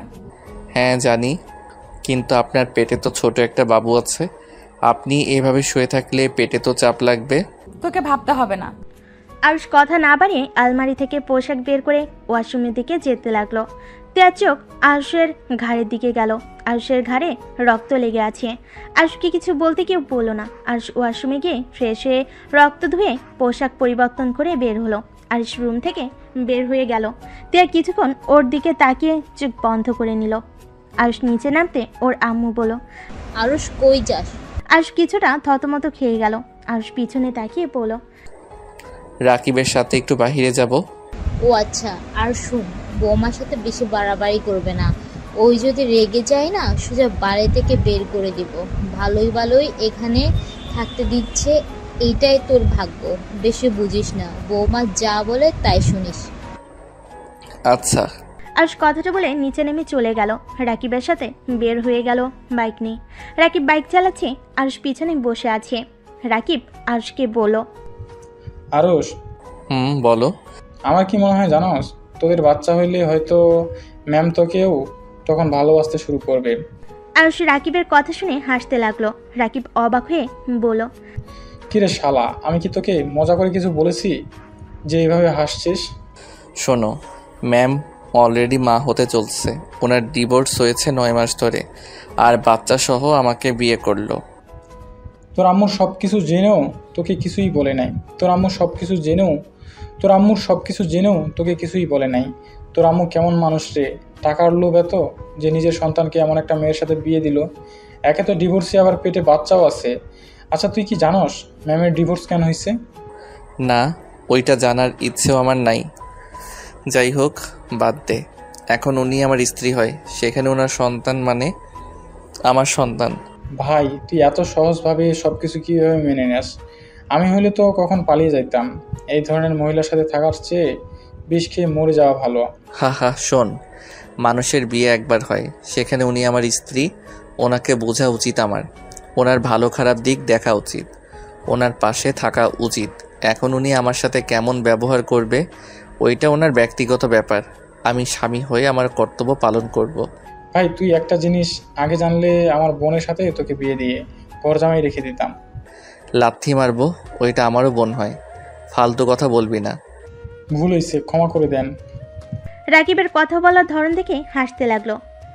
আরুষ রাকিব ওর বাসায় পৌঁছে গেল। টিনের গেটটা সরিয়ে দিয়ে দুজন ভিতরে ঢুকলো। আরুষের আব্বু গাছের নিচে বসে আছে। আরুষ ওর আব্বুর কাছে গিয়ে বসে বলল, আব্বু কেমন আছো? ভালো, তুই কখন আসলি? আর তোরা বাসায় আসিস না কেন? আব্বু খাবার খাইছো? হ্যাঁ। আঙ্কেল, আপনি কি জানেন আপনার ছেলে মেয়ের বিয়ে হয়ে গেছে? রাকিবের কথা শুনে আরুষের আব্বু চমকে গেল। আরুষের দিকে তাকিয়ে বলল, তোদের বিয়ে হয়ে গেছে মানে? কার সাথে হয়েছে? আমি যে বাসায় প্রাইভেট পড়াই, ওর বোন আমাদের কলেজের ম্যাম, ওনার সাথে আমার বিয়ে হয়েছে। আর আপুর বিয়ে হয়েছে ওনার বড় ভাইয়ের সাথে। কি, ওই মেয়েটাই না ডিভোর্সি আর বদমেজাজি একটা মেয়ে? আর ওই তোর কত বড় হয়? ওর সাথে তোর কিভাবে বিয়ে হয়? আব্বু, মাথা গরম করো না, শান্ত হও। আমি তোমাকে সব বুঝিয়ে বলছি। আরুষের আব্বুকে প্রথম থেকে সব বুঝিয়ে বলতে লাগলো। আরুষের আব্বু রেগে বলল, ওই মহিলা শেষমেশ নিজের মেয়ের ভালোর জন্য তোকে একটা বিবাহিত মেয়ের সাথে বিয়ে দিল? এত নিচে ওই কিভাবে নামতে পারে? ওই একবার আসুক, আমি যদি ওকে খুন না করছি। আব্বু থামো। ওয়েট আঙ্কেল, কি বললেন? ওই মহিলার নিজের মেয়ে মানে? আরুষের আব্বু থমকে গেল। আরুষের আব্বু বলল, কিছু না, তোমরা ঘরে যাও, ওই মহিলা একবার আসুক, ওর খবর আছে। আঙ্কেল, আপনি কথা ঘোরাচ্ছেন। রাকিব, যাও, রুমে যাও, বেয়াদবি করো না। রাকিব আর কিছু না বলে আরুষের সাথে আরুষের রুমে চলে গেল। আরুষকে রাকিব বলল, তোর আব্বুকে চেপে ধর, সত্যিটা বের হয়ে যাবে। ভয় লাগছে আব্বু, যদি বেশি উত্তেজিত হয়ে যায়। আর আব্বুর জন্য তো উত্তেজিত হওয়া ভালো না। তোর আব্বুকে সুন্দরভাবে বোঝাতে হবে। আমার মনে হয় তোর আম্মু তোর নিজের আম্মু না। চুপ কর তো ভাই। আচ্ছা, চুপ হইলাম। এখন তোর আব্বুর রুমে চল। ভয় লাগছে। শালা, যাবি আমার সাথে? চল। রাকিব আরুষকে টেনে ওর আব্বুর রুমে চলে গেল। আরুষের আব্বু চোখে পানি দেখে আরুষ বলল, আব্বু তুমি কান্না করছো কেন? আমার জন্য তোর লাইফটা নষ্ট হয়ে গেল। আমি ভাবতে পারি নাই তোর আম্মু তোকে ওই রকম একটা মেয়ের সাথে লুকিয়ে বিয়ে দিয়ে দেবে। আঙ্কেল, আমার তো মনে হয় আরুষের আম্মু নিজের তো নাকি সৎ মা। আরুষের আব্বু চমকে উঠল। আরুষের আব্বু রাকিবের দিকে তাকিয়ে বলল, এসব কি বলছো? এটা আমার কথা না আরুষ, মনে হয়। আর আরুষের সাথে যেমন ব্যবহার করে তাতে তো এমনই মনে হয়। আরও রাকিব যা বলছে, তুমি কি সত্যি এইটা মনে করস? না মানে আব্বু। বুঝেছি, যাই হোক, আমি তোকে আজকে একটা সত্য কথা বলবো। কি সত্যি আব্বু? আরুষ, আমি যদি বলি আমরা তোর নিজের বাবা মা না, তাহলে কি তুই আমাদের ছেড়ে চলে যাবি? আরুষের আব্বুর কথা শুনে আরুষ রাকিব যেন থমকে গেল। আরুষ অসহায় চোখে তাকিয়ে বলল, মানে তোমরা আমার আপন বাবা মা না? মানে কি? হ্যাঁ, আমরা তোর আপন বাবা মা না। আব্বু মজা করছো নাকি? না, আমি সত্যি বলছি। তাহলে আমার বাবা মা কে? রাকিবের দিকে তাকিয়ে কিছুটা অকট ফিল করলো। রাকিব বুঝতে পেরে বলল, আঙ্কেল বলেন, সমস্যা নাই, আমি কাউকে বলবো না। তোর আব্বু আজিমপুরে তালুকদার, তোর দাদু, আর চৌধুরী বাড়ি তোর নানার। আজিমপুর তো আমার মামার বাড়ি, আর ওনাদের তো আমি চিনি। আমার মামা তালুকদার স্কুলে শিক্ষকতা করেন। আর চৌধুরী বাড়ির সাথে তো ওনাদের সম্পর্ক ভালো না, একে উপরে শত্রুতা। একে অপরের শত্রুতা? আমার মাথায় কিছু আসছে না। তাহলে আমি এখানে কেন? আমি তোর আব্বুর দেখাশোনা করতাম, ধরতে গেলে আমি তোর আব্বুর বিশ্বস্ত লোক ছিলাম। তোর আব্বু যেখানে যেত আমাকে সেইখানে নিয়ে যাইতো, তোর আম্মুর সাথে প্রেম করত, এইগুলো আমি সব জানতাম। দুজনে মুখের ওপর কিছু বলতে পারি নাই যে এই ভালোবাসা কেউ মেনে নেবে না। আমি যেই ভয়টা খুব করে পেতাম, একদিন সেটাই হলো। তুই তোর আম্মুর পেটে যখন আসলি, তখন তোর আব্বু আম্মু একে অপরের সহ্য করতে পারতো না। দুজন তোকে নষ্ট করার চিন্তা করে, ডাক্তারের কাছে গেছে, কেউ নষ্ট করতে রাজি হয় নাই। তোর আম্মু পরে ঢাকা চলে যায় যাতে কেউ বুঝতে না পারে। আর তোর আব্বু আর আমিও ব্যবসার কাজে ঢাকায় থাকতাম। যেদিন তুই জন্মগ্রহণ করস সেই দিন আমি তোর আব্বুও গেছিলাম। তোর আব্বু ডাক্তারের সাথে কথা বলেছে, তোকে যেন কোথাও রেখে আসে, যা টাকা লাগবে সব দিয়ে দিবে। তখন আমি তোকে কোলে করে হাঁটাহাঁটি করছিলাম। তোকে দেখে আমার অনেক মায়া হয়। আমার স্ত্রী আর মা হতে পারবে না। তোর আপু হওয়ার পর একটা রোগের কারণে বাচ্চা হওয়ার নাড়িটা কেটে ফেলতে হয়, আর এক ছেলে খুব দরকার ছিল। পরে তোকে তোর আব্বু আম্মুর থেকে রাজি করিয়ে সেই যে নিয়ে এসেছি, আর কোনোদিন ওই গ্রামে যাই নাই। আমার ভয় হইতো যদি তোর আব্বু আম্মু তোকে আমাদের থেকে কেড়ে নেয়। আমি তোকে অনেক ভালোবাসি রে বাপ, আমাকে ক্ষমা করে দিস। আমি এতদিন এইসব লুকিয়ে রাখছিলাম। আরুষের আব্বু কান্না করছে, আরুষের চোখ বেয়েও পানি বের হচ্ছে। আরুষ কি বলবে বুঝতে পারছে না। আরুষ মাটির উপর পড়ে যেতে নিবে, সাথে সাথে রাকিব ধরে ফেলে। আরুষ চোখের পানি মুছে নাক সিটকে স্বাভাবিক হয়ে বলল, আব্বু, তোমাকে ভয় পেতে হবে না, আমি তোমাদের ছেড়ে কোথাও যাব না। তোমরা আমার জন্য অনেক করছো, আমি তোমাদের ঋণ কখনোই ভুলতে পারবো না। আঙ্কেল, ওই মহান দুইটা মানুষের নাম কি? আয়ান তালুকদার, আয়না চৌধুরী। কি ওনারা? আয়না আন্টি তো অনেক ভালো, আর আয়না আন্টি তো তোদের বিয়েতে এসেছিল। কি? হ্যাঁ, তোদের বিয়েতে দেখেছিলাম। কথা বলতে গিয়ে বলতে পারি নাই। তোর শালিকাগুলো অনেক ফাজলামি করছিল। ওনার সাথে আবার ওনার কি সম্পর্ক? যাই হোক, রাকিব আমাকে প্রমিস কর এই কথাগুলো আমরা তিনজন ছাড়া আর কেউ যেন না জানে। আমি আমার এই মা বাবাকে চিনি, আর কাউকে চেনার দরকার নাই। তোকে কথা দিলাম, আমি কাউকে বলবো না। আচ্ছা আব্বু, আমি ওই বাসায় যাব, রুমাকে বলে দিব তোমার রান্না যেন করে দেয়। আর আম্মু যে কবে আসবে কে জানে, নাকি ওইখানে থাকার চিন্তা করছে কে জানে। ওই মহিলা লোভী টাইপের, আগে এমন ছিল না। আমি অসুস্থ হওয়ার পর থেকে এমন হয়ে গেছে। আমার কাছে উনি বেস্ট একজন মা, যে নিজের সন্তানের জন্য সব কিছুই করতে পারে। আমার আর ওনার উপরে রাগ অভিমান কোনোটাই নাই। আমি ওনাকে নিয়ে গর্বিত। আব্বু, নিজের যত্ন নিও, এসব ভেবো না, আমি তোমাদের সন্তান আছি, থাকবো। আরুষ ওর আব্বু থেকে বিদায় নিয়ে ওর চাচাতো বোনকে খেয়াল রাখতে বলে চলে গেল। আরুষ রাকিবের পিঠে মুখ গুজে আছে। রাকিব বুঝতে পারছে আরুষ কান্না করছে। আরুষকে নিয়ে সোজা নদীর পাড়ে চলে গেল। রাকিব আরুষকে বলল, আরুষ নাম। আরুষ বাইক থেকে নেমে দেখে নদীর পাড়। আরুষ রাকিবকে বলল, কি ব্যাপার, এখানে আসলি কেন? ওই সাইডে বসে যত ইচ্ছা কান্না কর, কেউ আসবে না, কেউ শুনবে না। বাসায় চল। আরুষের কোনো কথা না শুনে রাকিব আরুষকে নদীর কিনারেই বসিয়ে দিল। কিছু টুকরা টুকরা পাথর মাটির দলা নিয়ে এসে দিল। রাকিব আরুষকে বলল, এইগুলো পানিতে ঢিল মার। পাগল হয়ে গেছিস নাকি? শালা যা বলি ওইটা কর। আরুষ রাকিবের কথা শুনে ঢিল মারতে লাগলো। আস্তে আস্তে আরুষে ঢিল মারতে মারতে যত রাগ ছিল সব রাগ খাটাতে লাগলো, আর চিৎকার করে কান্না করতে লাগলো। রাকিব আরুষকে শক্ত করে জড়িয়ে ধরলো। আরুষ কান্নায় ভেঙে পড়লো আর বলতে লাগলো, আমার লাইফটা কেন এমন? বাবা মা অবৈধভাবে দুনিয়াতে নিয়ে আসলো, আবার ছোটবেলা থেকে মানুষের লাথি গোতা খেয়ে এত দূর আসলাম, বিয়ে করলাম, সেখানে স্ত্রীও দেখতে পারে না। আমি আর কত সহ্য করব? এত অত্যাচার আমার সহ্য হচ্ছে না। মানুষের মুখের পাতলা চামড়ায় কথাগুলো আমার যে সহ্য হয় না। আমি কি কোনোদিন ভালো থাকার মতো স্থান পাবো না? আমি মানুষকে অবহেলা পাওয়ার জন্য জন্ম নিয়েছি? আমার কি শুধু কষ্ট পাওয়ার জন্য এই দুনিয়াতে আল্লাহ পাঠিয়েছে? আমি যা নিতে পারছি না। আরুষ কথাগুলো শেষ করে রাকিবের বুকে ঢলে পড়লো। আরুষ পড়ে যেতে নিবে, সাথে সাথে রাকিব শক্ত করে ধরে ডাকতে লাগলো, আরুষ, এই আরুষ কি হলো তোর? রাকিব আরুষের নাকের কাছে আঙ্গুল দিয়ে বুঝতে পারলো আরুষ জ্ঞান হারিয়ে ফেলেছে। আরুষকে ধরে বাইকের সাথে ঠেকিয়ে নদী থেকে পানি নিয়ে আসতে গিয়ে ব্যর্থ হলো। রাকিব উপায় না পেয়ে ওর এক বন্ধুকে কল দিয়ে আসতে বলল। আরুষের কাছে বসে আরুষকে ডাকতে লাগলো। আরুষে কোনো সারা শব্দ না পেয়ে বেশ কিছুক্ষণ পর আরুষের আরেকটা বন্ধু আসলো। আরুষকে দেখে চমকে গেল। রাকিব বলল, ওকে মধ্যে বসে তুই পিছন থেকে ওকে ধর, এখন কোনো কিছু বলার সময় নাই। রাকিব বাইকে উঠে পড়লো, আরুষকে তুলে ওই ফ্রেন্ডের পিছনেই বসলো। আরুষকে নিয়ে সোজা হসপিটালে চলে গেল। আরুষের জ্ঞান ফিরে দেখে ও বেডে শুয়ে আছে। আরুষ হাতে স্যালাইন খুলে ফেলে বাইরে গেল।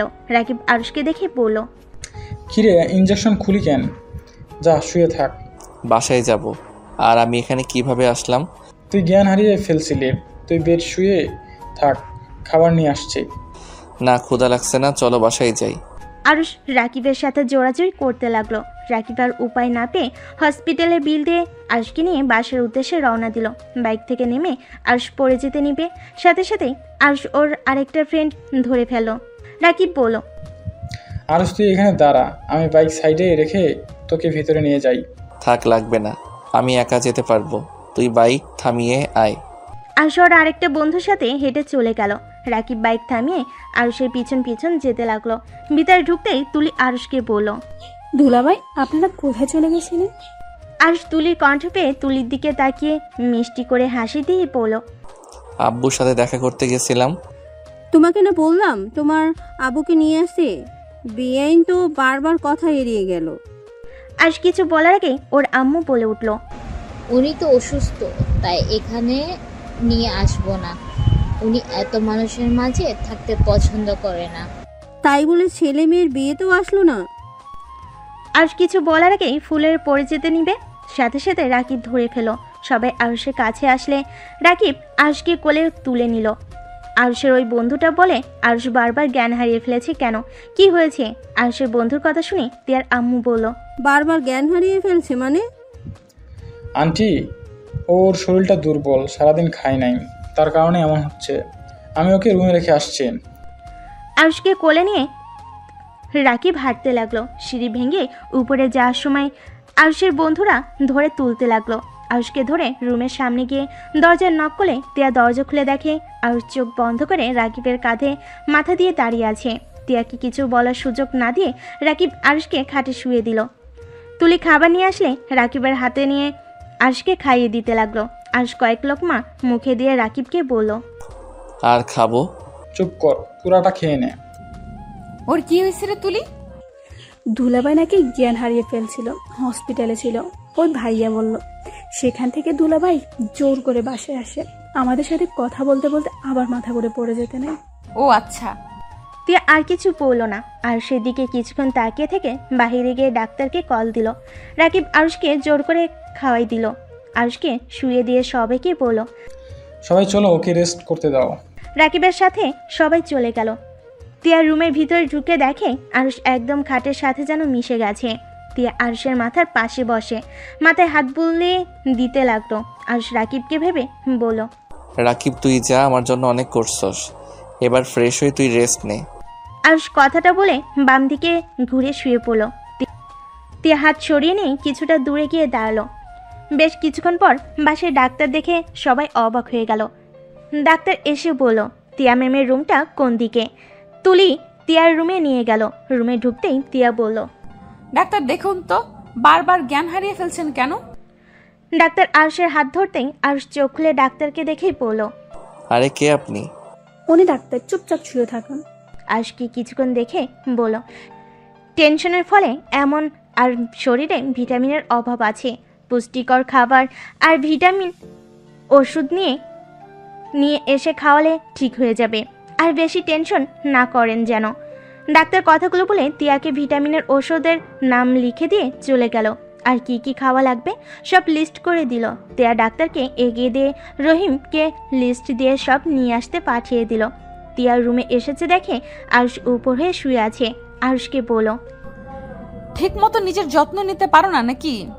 আর এত কিসের টেনশন করো? আমাকে বিয়ে করা নিয়ে চিন্তায় আছো নাকি? মানুষ বলে কথা, হাজার চিন্তা মাথায় থাকবেই। আর আপনাকে নিয়ে চিন্তা করতে যাব কেন?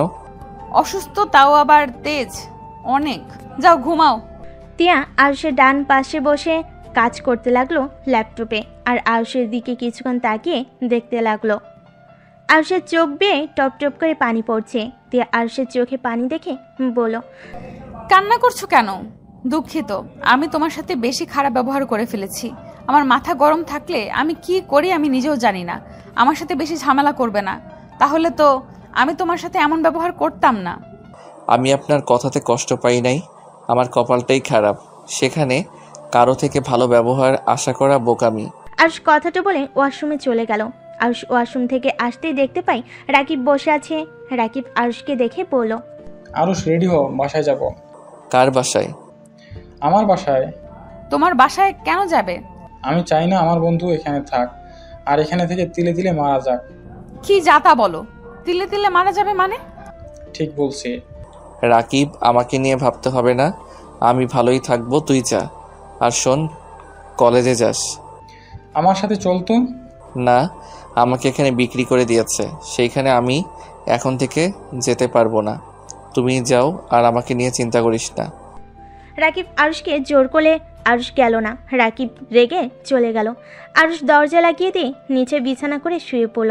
সারা রাত ছটফট করতে করতে এক পর্যায়ে ঘুমিয়ে গেল। সকালে ঘুম ভাঙলেই অজু করে এসে নামাজ পড়তে লাগলো। মনোজাতে আরুষ কান্না করতে লাগলো। তিয়া ঘুম ভেঙে যায়। আরুষকে কান্না করতে দেখে চমকে যায়। আরুষকে মনোজাত শেষ করতে দেখে ঘুমানোর ভান করে শুয়ে থাকলো। আরুষ জায়নামাজ ভাঁজ করে রেখে দিয়ে নিচে চলে গেল। বাইরে গিয়ে হাঁটাহাঁটি করে 8টার দিকে বাসে এসেছে। ওয়াশরুমে গিয়ে ফ্রেশ হয়ে নিল। তারপর ব্যাগ নিয়ে নিচে নামলে তিয়ার আম্মু বলল, আরুষ কোথায় যাও? কলেজে যাব। খাবার খেয়ে বের হও, আর 9টা তো বাজে নাই। এত তাড়াতাড়ি কোথায় যাচ্ছ? খোদা নাই, আব্বুর সাথে দেখা করে কলেজে যাব। তোর আব্বু নিয়ে নতুন বাড়িতে আসছিস? মানে কিসের নতুন বাড়ি? তোর শ্বশুর আমাদের থাকার জন্য একটা বাড়ি দিয়েছে, সেইখানে গিয়ে আমরা এখন থেকে থাকবো। আম্মু, এটা একটু বেশি হয়ে যাচ্ছে না? তোমার শ্বশুর মশাই তোমাদের উপরে খুশি হয়ে দিয়েছে, বেশি কিছু কেন হবে? আম্মু, একটা কথা বলি, কিছু মনে করো না। বেশি লোভ করা ভালো না। নিজের যা আছে ওইটা নিয়ে সুখী থাকতে হয়, অন্য জিনিস নিয়ে বাড়াবাড়ি করা ভালো না। তুই কি বলতে চাস আমি তোর শ্বশুর থেকে জোর করে নিয়েছি নাকি? আমি সেইটা বলি নাই। আরুষ, তোর দেখি অনেক সাহস বাড়ছে। আম্মুর মুখের উপরে তর্ক করা শিখে গেছস? আপু, আমি তর্ক করছি না। এত নাটক করার কি আছে? 1 বছর আমার সাথে থাকতে পারলে ওই বাড়ি তোমার নামে পার্মানেন্ট হয়ে যাবে। আমার দরকার নাই আপনার বাড়ি, বুঝতে পারছেন? আরুষের কথা শুনে আরুষের আম্মু রাগ উঠে যায়। আরুষের সামনে এসে ঠাস ঠাস করে থাপ্পড় মেরে দিল। আরুষ গালে হাত দিয়ে কিছুক্ষণ সবার দিকে তাকিয়ে আরুষ যেন কথা না বলে চলে গেল। আর সোজা ওর বাড়িতে চলে গেল। ওর আব্বুর সাথে বসে খাবার খেয়ে কলেজে চলে আসলো। আরুষ ক্লাসে বসে আছে। তখনই রাকিব এসে বলল, আরুষ, কি অবস্থা তোর? ভালো। তোর সাথে কথা আছে, আমার সাথে আয়। আরুষ রাকিবের সাথে যেতে লাগলো। গাছের পিছনে গিয়ে বসলো। আরুষ রাকিবকে বলল, কি কথা বলবি বল। তোর আম্মু আব্বুর পিক পেয়েছি, আর তোর আম্মু তোর শাশুড়ির বান্ধবী হয়। তুই কিভাবে জানলি? আমি তুলির থেকে শুনেছি, জিজ্ঞেস করেছিলাম, তখন তুলি আমাকে বলল, আর পিকও দিয়েছে। ও আচ্ছা। হ্যাঁ, আর তোর আম্মু মনে হয় তোর শ্বশুর বাড়ি কিছুদিন থাকবে। এখন আবার কই গেল উনি? ওনার ফ্যানদের সাথে দেখা করতে ঢাকা গেছে। উনি আসবে ভেবে আমি তোকে আমাদের বাসায় নিয়ে আসতে চাইছিলাম, যাতে তুই ওনাকে দেখে কষ্ট না পাস। ও আচ্ছা, ক্লাসে চল। ওয়েট, আগে পিক দেখে নে। রাকিব পিক দেখালে আরুষ কিছুক্ষণ দেখে রাকিবের সাথে ক্লাসে চলে গেল। আরুষ ক্লাসে মনোযোগ দিতে পারছিল না। তিয়া টিফিনের সময় আরুষকে খুঁজলো, কিন্তু ক্যান্টিনে পেল না। আরুষ ক্লাসরুমে বসে থেকে পড়তে লাগলো। তিয়া আরুষকে ক্লাসরুমে দেখে নিজের ক্যাবিনে চলে গেল। কলেজ ছুটি হলে রাকিব আর আরুষ একসাথে বের হলো। রাকিব আর আরুষ রাস্তা দিয়ে হেঁটে যাচ্ছিল। তিয়া গাড়ির ভিতর থেকে আরুষকে দেখতে লাগলো। ওদের পিছন পিছন কিছু দূর যেতে তিয়া ওদের সামনেই গাড়ি থামিয়ে বলল, আরুষ, গাড়িতে ওঠো। আপনি যান, আমি একাই বাসায় চলে যাব। কি বলছি কানে যায় না? আরুষ যা, আমি বাসায় চলে যাই। আরুষ কিছু না বলে গাড়িতে উঠে বসলো। রাকিব বাইকে স্টার্ট দিয়ে চলে গেল। তিয়া আরুষকে দেখে বলল, কি ব্যাপার, টিফিনে খাবার খাইলে না কেন? ক্ষুধা লাগে নাই। এখানে খাবার আছে, খেয়ে নাও, আম্মু তোমার জন্য পাঠাইছিল। আরুষ কিছু না বলে খাবার খেতে লাগলো। খাবার খাওয়া শেষ করে রুমাল দিয়ে হাত মুছে নিল। বাসে পৌঁছে আরুষ গাড়ি থেকে নেমে তিয়ার হাত ধরে গাড়ি থেকে নামিয়ে নিল। তিয়া অবাক হয়ে বলল, কি হইল এটা? ভুলে যাবেন না, আপনার পেটে বাবু আছে। ও আচ্ছা। আরুষ তিয়ার হাত ধরে বাসার ভিতর নিয়ে গেল। কলিং বেল চাপ দিলে তুলি দরজা খুলে দিল। তিয়া আরুষ ভিতরে ঢুকলে তিয়া বলল, মামুনি কখন আসলে? 20 মিনিট হয়েছে। ও আচ্ছা, আঙ্কেল কই? ওর কাজ আছে, সেখানে চলে গেছে। তার জামাইয়ের সাথে পরিচয় করিয়ে দেবে না? এই তো মামুনি, আরো সেই দিকে আসো। আরুষ তিয়ার কথা শুনে কিছু না বলে চলে যেতে লাগলো। সবাই অবাক হয়ে গেল। তিয়া রাগী লুক নিয়ে বলল, কি ব্যাপার, মামুনির সাথে পরিচয় না হয়ে চলে যাচ্ছ কেন? আমি যার তার সাথে পরিচয় হওয়ার প্রয়োজন মনে করি না। আরুষ, তোমাকে আমরা এই শিক্ষা দিয়েছি বড়দের সাথে কেমন ব্যবহার করতে হয় সেটাও জানো না নাকি? আরুষ কারোর কথাই কোনো উত্তর না দিয়ে সিঁড়ি ভেঙে উপরে চলে গেল। তিয়া লজ্জিত হয়ে বলল, মামুনি, ওর হয়ে আমি ক্ষমা চাচ্ছি। আরে ধুর, তুমি কেন ক্ষমা চাইছো? যাও ফ্রেশ হয়ে এসো, অনেক গল্প করা বাকি আছে। আমি আসছি। তিয়া রুমে গিয়ে আরুষের দিকে রাগী লুক নিয়ে তাকিয়ে বলল, তোর সাহস কি করে হলো মামুনির সাথে এমন ব্যবহার করতে? আরুষের কলার ধরে চিৎকার করতে লাগলো। আরুষ তিয়াকে শক্ত করে জড়িয়ে ধরে বলল, শান্ত হন, এত চিৎকার করা আপনার শরীরের জন্য ভালো না। আমাকে ছাড় বলছি। যত চিৎকার করবেন তত শক্ত করে ধরবো। এখন তুমি ভেবে বলো, কি করবে? চিৎকার করবে নাকি শান্ত হবে? আমার মাথা কিন্তু গরম হয়ে যাচ্ছে। আরুষ তিয়াকে কিছু বলতে না দিয়ে ঠোঁটের সাথে ঠোঁট বসিয়ে দিল। আস্তে আস্তে তিয়া যেন চুপ হয়ে গেল। আরুষ তিয়াকে ছেড়ে দিয়ে বলল, আমার উপরে চিৎকার করলে এমন করব? মামুনির সাথে এমন করলেন কেন? মামুনি কতটা অপমানিত হয়েছে। তাতে আমার কি? এইসব বিষয়ে কথা বন্ধ করেন।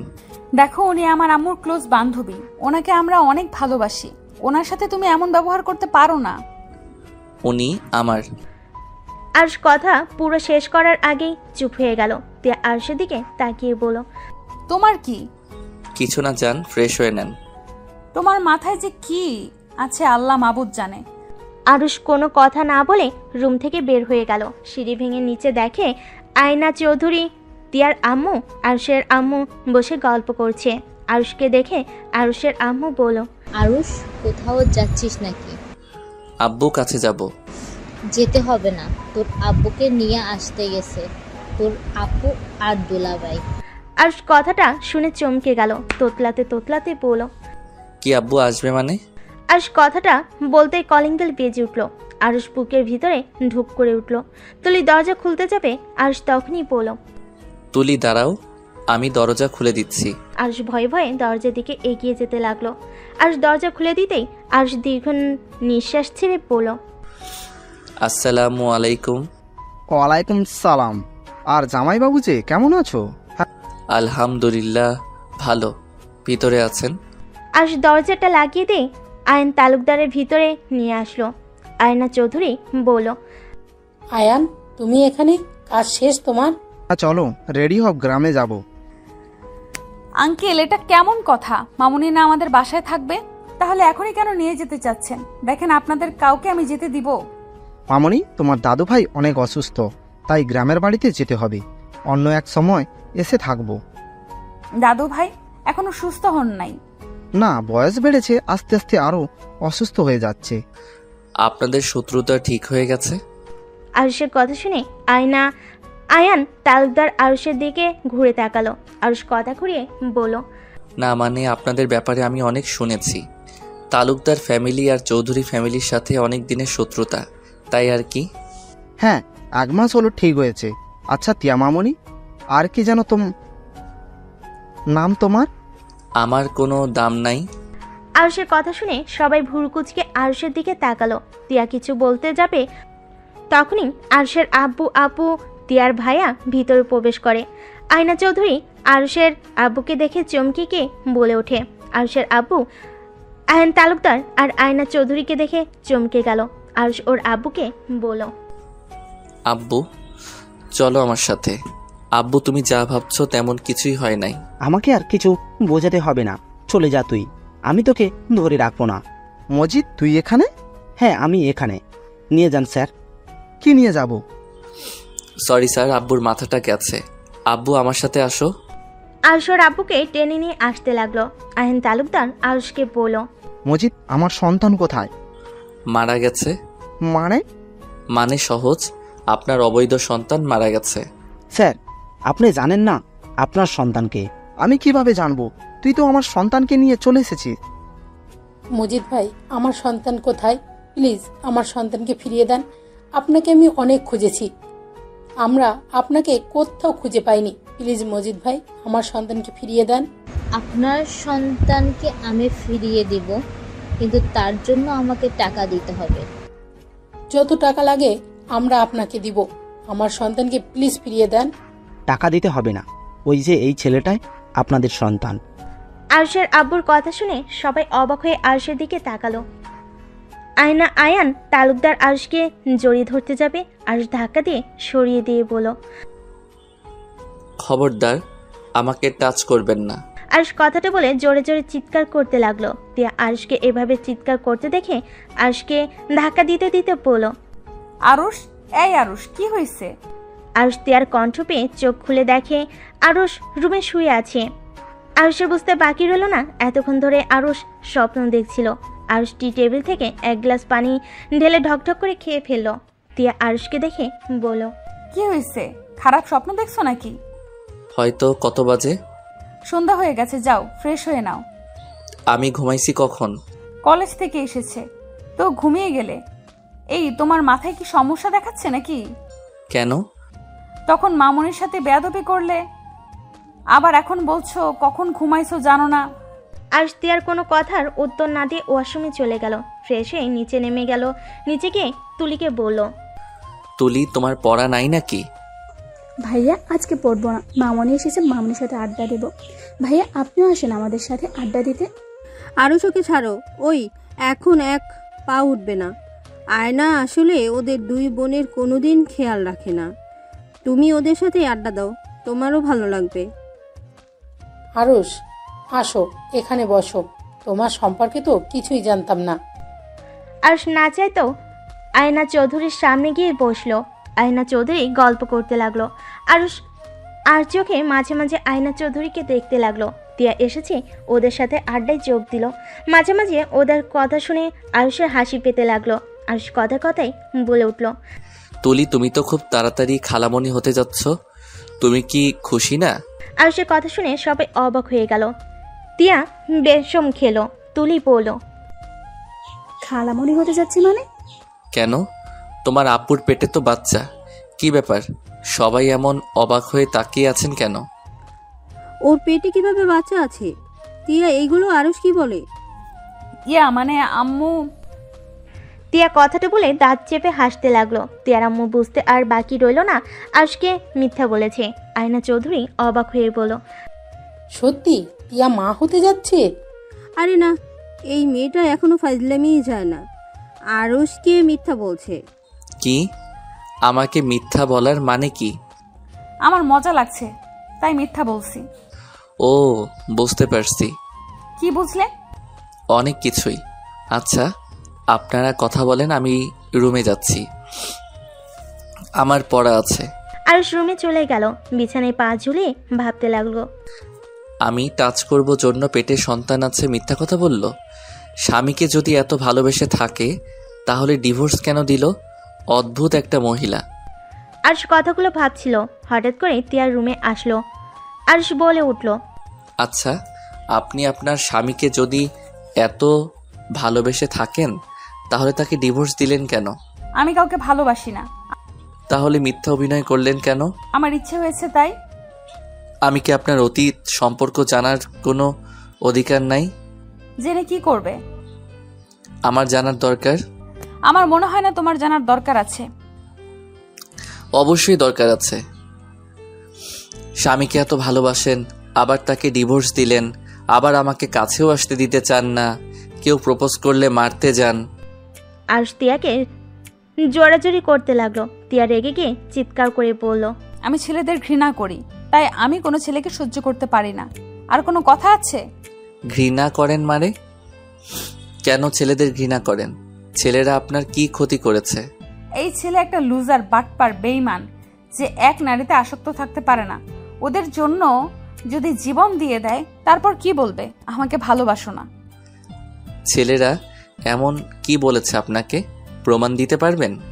তিয়া আরুষের কথা শুনে পাগলের মতো হাসতে লাগলো। তারপর বলল, প্রমাণ? প্রমাণ তো আমি নিজেই। ভালোবেসে বিয়ে করেছিলাম, 7 বছরের সম্পর্ক। পর বিয়ে করে 2 মাস টিকতে পারি নাই। শারীরিক নির্যাতন তো আছেই, তার সাথে মিথ্যা অপবাদ, অশ্লীল গালাগালি।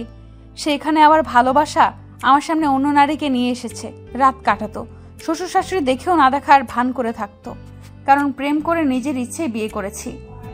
7 বছর প্রেম করেছি, তার মানে তো আমি জানতাম ওর চরিত্র কেমন। হ্যাঁ, আফসোস এমন পাক্কা অভিনেতা যে 7 বছর একবারের জন্য বুঝতে পারি নাই মানুষটা আসলে যে রূপ দেখায় সেটা তার আসল রূপ ছিল না। ভদ্র মুখোশের আড়ালে ছিল শয়তান, বদমাইশি। তারপর বলবে ছেলেদের কেন ঘৃণা করি? এক ছেলের জন্য সবাইকে এক ভাবা, এটা ঠিক না। আর ওকে ডিভোর্স কেন দিয়েছেন? আমি হইলে ওকে ভালো মতো শিক্ষা দিতাম, এমনকি জেলের ভাত খাইতাম। ওকে আমি ভালোবাসি, ওই হয়তো আমাকে ভালোবাসে নাই। ভালোবাসার মানুষ যেমনই হোক, সেই আমাদের প্রিয় মানুষ থাকে। তাকে কষ্ট দিয়ে কখনো প্রকৃতি ভালোবাসা মানুষ সুখে থাকতে পারে না। বাহ, আপনাকে আগে যা ভাবছি, এখন তো আপনার কথা শুনে আপনার ফ্যান হয়ে গেলাম। আপনাকে তো দেখে ভেবেছি আপনার ভিতরে মন পাথরের দিয়ে তৈরি হয়েছে। প্রেম ভালোবাসা আপনার মনে কিছুই নাই, বাট আপনার মতো মানুষ কাউকে এতটা ভালোবাসতে পারে, সত্যি বিশ্বাস হয় না। আরুষ কথাটা বলে হাসতে লাগলো। তিয়ার চোখ বেয়ে পানি পড়তে লাগলো। তিয়া কিছু না বলে বেলকনিতে চলে গেল। আরুষ ভেবাচাকা খেয়ে গেল। আরুষ বেলকনির দিকে এগিয়ে গেল। কান্নার শব্দ পেল। আরুষের কাছে খারাপ লাগলো। আরুষ আস্তে আস্তে তিয়ার কাছে গেল। কাঁধে হাত রাখতেই তিয়া নিজের চোখের পানি মুছতে যাবে। আরুষ হাত ধরে বলল, কান্না করো, চোখের পানি মুছো না। আজকে মন খুলে কান্না করো। মাঝে মাঝে কান্না করলে মনটা অনেক হালকা লাগে। তিয়া জোরে জোরে কান্না করতে লাগলো।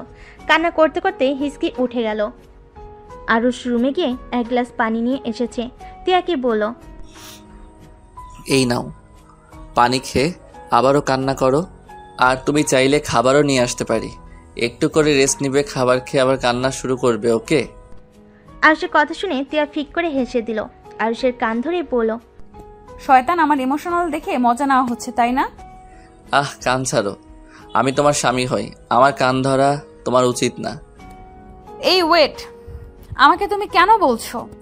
আমি তোমার বয়সে বড়, আমাকে আপনি করে ডাকো। আরুষ তিয়াকে টান দিয়ে নিজের কাছে নিয়ে এসেছে। পিছনের দিকে ঘুরিয়ে পিছন থেকে জড়িয়ে ধরে কানে কানে ফিসফিস করে বলল, আমি আর আপনি করে বলবো না। তুমি বলে আপন আপন লাগে, আপনি বলে কেমন পরপর লাগে।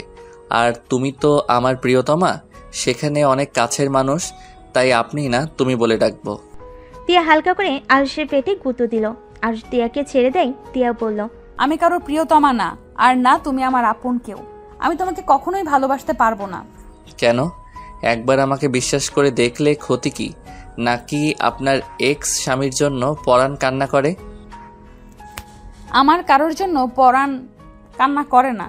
আমি একবার যে ভুল করছি সেই ভুল আর দ্বিতীয়বার করতে চাই না। একবার তো একজনকে মন দিয়েছিলাম, ভেঙে চুরমার করে দিয়েছে। আবার তোমাকে দিয়ে নিজের জীবনটাই শেষ করে দিব নাকি? আরুষ তিয়াকে সামনের দিকে ঘুরিয়ে আরুষের 2 হাত তিয়ার কাঁধের উপর রেখে মুখটা কাছে নিয়ে বলল, আমার মনের দরকার নাই। আমার এই শরীরটা আর এই শরীরের আত্মাটা লাগবে, যাকে আমি মৃত্যুর আগ পর্যন্ত পাশে পাবো। যে মানুষটা আমাকে ভালোবাসবে, আমাকে বুঝবে, বাকি মানুষের মতো আমাকে অবহেলা করবে না। শুধু একটু ভালোবাসা দিলে হবে, কারণ সামনের এই মানুষটা ছাড়া আমার দুনিয়াতে আপন মানুষ বলতে কেউ নাই। কেন? তোমার আব্বু আম্মু, তোমার বোন আছে, তাহলে আপন মানুষ থাকলো না কিভাবে? মানুষ যা চোখের সামনে দেখে তা মাঝে মাঝে সত্যি নাও হতে পারে। আপনি বলেও কিছু মানুষ আপন হয় না। মানে বুঝলাম না। আরুষ তিয়ার ঘাড় থেকে হাত সরিয়ে দিয়ে তিয়ার সামনে সমানভাবে দাঁড়িয়ে গ্রিলের সাথে পিঠ ঠেকিয়ে বলল, মানে কিছুই না, চলো ঘুমাবে। অনেক রাত হয়ে গেছে, আর কান্না করা লাগবে না। শুনো, যে কান্না করতে তোমাকে ভালোবাসে আর যাই হোক, সে মানুষটা তোমার যোগ্য হতে পারে না। আর আমি বলছি, ও আমাকে তুমি মেনে নাও। তুমি যেই দিন নিজের ইচ্ছে আমার কাছে আসবে, সেদিন আমি তোমাকে বাচ্চা আম্মুর বানিয়ে দিব। আরুষের কথা শুনে তিয়া ভেবেচেকা খেয়ে গেল, সাথে অনেকটা লজ্জা পেয়ে গেল। আরুষ কথাটা বলে হাসতে হাসতে দৌড়ে রুমের ভিতরে চলে গেল। তিয়া বেলকনিতে দাঁড়িয়ে বাইরের দিকে তাকিয়ে মুচকি মুচকি হাসতে লাগলো আর ভাবতে লাগলো। পিচ্ছি পোলাপাইন অনেক পাকনা, ফাজিল একটা। কথাগুলো ভাবতে লাগলো। আরুষ নিচে বিছানা করে শুয়ে পড়লো। তিয়া আসছে না এজন্য বলে উঠলো, বউ, ওই বউ, লাইট জ্বলে কি ঘুম হয় নাকি? রুমে আসবে নাকি? কোলে করে নিয়ে আসবো? ফাজিল, লাইট অফ করে ঘুমাও, আমার ঘুম আসছে না। আমি কি আদর করতে আসবো নাকি? আরুষ, বেশি বেশি হয়ে যাচ্ছে কিন্তু। মার খেতে না চাইলে চুপচাপ ঘুমাও। আরুষ আর কিছু না বলে মুখের উপরে বালিশ দিয়ে ঘুমিয়ে গেল। তিয়া রুমে এসেছে, দেখে আরুষ মুখের উপরে বালিশ দিয়ে ঘুমিয়ে আছে। তিয়া আরুষের পানে গিয়ে বালিশটা মাথার নিচে দিয়ে লাইট অফ করে শুয়ে পড়ল। সকালে ঘুম ভাঙতেই আরুষ বিছানা গুছিয়ে রেখে দিয়ে জানালার কাছে গিয়ে দেখে রোদ উঠেছে। আরুষ তিয়ার দিকে তাকিয়ে মাথায় দুষ্ট একটা বুদ্ধি আসলো। আরুষ আস্তে আস্তে জানালার পর্দা সরিয়ে দিল। বাইরের আলোগুলো সোজা তিয়ার মুখের উপর গিয়ে পড়ল। আরুষ মিটিমিটি করে হেসে হাত দিয়ে একবার আলো ঢেকে রাখে, আবার হাত সরিয়ে তিয়ার মুখে আলো দিতে লাগলো। তিয়া বিরক্ত হয়ে চোখ খুলে দেখে আরুষ জানালার পাশে দাঁড়িয়ে দুষ্টামি করছে। তিয়া শোয়া থেকে উঠে বসে কোমরে হাত দিয়ে রাগিয়ে লুক নিয়ে তাকালো। আরুষ তিয়ার দিকে তাকিয়ে সাথে সাথে পর্দা টানিয়ে দিয়ে তিয়াকে না দেখার ভান করে চলে যেতে লাগলো। তিয়া ভুরুকুচকে বলল, ওই ফাজিল, এমন করলে কেন? আমি কি করলাম? আমি তো পর্দা লাগিয়ে দিতে গেছিলাম। আমার চোখ কি অন্ধ নাকি? আমি কি দেখি নাই? ও, আপনি অন্ধ? আগে বলবেন না? দেখ, হুদাই এত কষ্ট করলাম। ওয়েট ফাজিল ছেলে, তোকে দেখাচ্ছি মজা। তিয়া কথাটা বলে খাট থেকে নেমে আরুষকে ধরতে যাবে। আরুষ দরজা খুলে দৌড়ে বের হয়ে গেল। তিয়া আরুষের পেছনে দৌড়ে যেতে লাগলো। সিঁড়ি ভেঙে নিচে নামতে লাগলো। সাথে তিয়া ও ওদের এই অবস্থা দেখে সবাই অবাক হয়ে গেল। এই দুইজন কি করছো? পড়ে যাবে তো, সাবধানে নামো। এইভাবে দৌড়াদৌড়ি করছো কেন? আন্টি, আপনার মেয়েকে কুত্তা কামড় দিয়েছে। আমাকে কামড় দেওয়ার জন্য আমার পিছনে লেগেছে। আরুষের বাচ্চা, আমি তোকে আজ ছাড়বো না। আমাকে কুত্তা কামড় দিয়েছে? ওয়েট, একবার তোকে হাতের কাছে পাই। আরে বাবা, দুজনেই থামো। এভাবে দৌড়াদৌড়ি করলে দুজনেই পড়ে গিয়ে ব্যথা পাবে তো। আরুষ আয়না চৌধুরীর দিকে চোখ যেতে ওর রাগ উঠে গেল। ও আয়না চৌধুরীর দিকে তাকিয়ে তিয়ার দিকে তাকাতে গিয়ে পা পিছলে পড়ে যেতে নিলে তিয়ার দিকে হাত বাড়ালে তিয়া ধরা গে আরুষ সিঁড়ি থেকে পড়ে গড়াতে গড়াতে নিচে পড়ে গেল। তিয়ার সাথে সবাই চিৎকার করে উঠল। আরুষ গড়তে গড়তে আয়না চৌধুরীর পায়ের কাছে গিয়ে পড়ল। আরুষের মাথা বেয়ে রক্ত ঝরছে।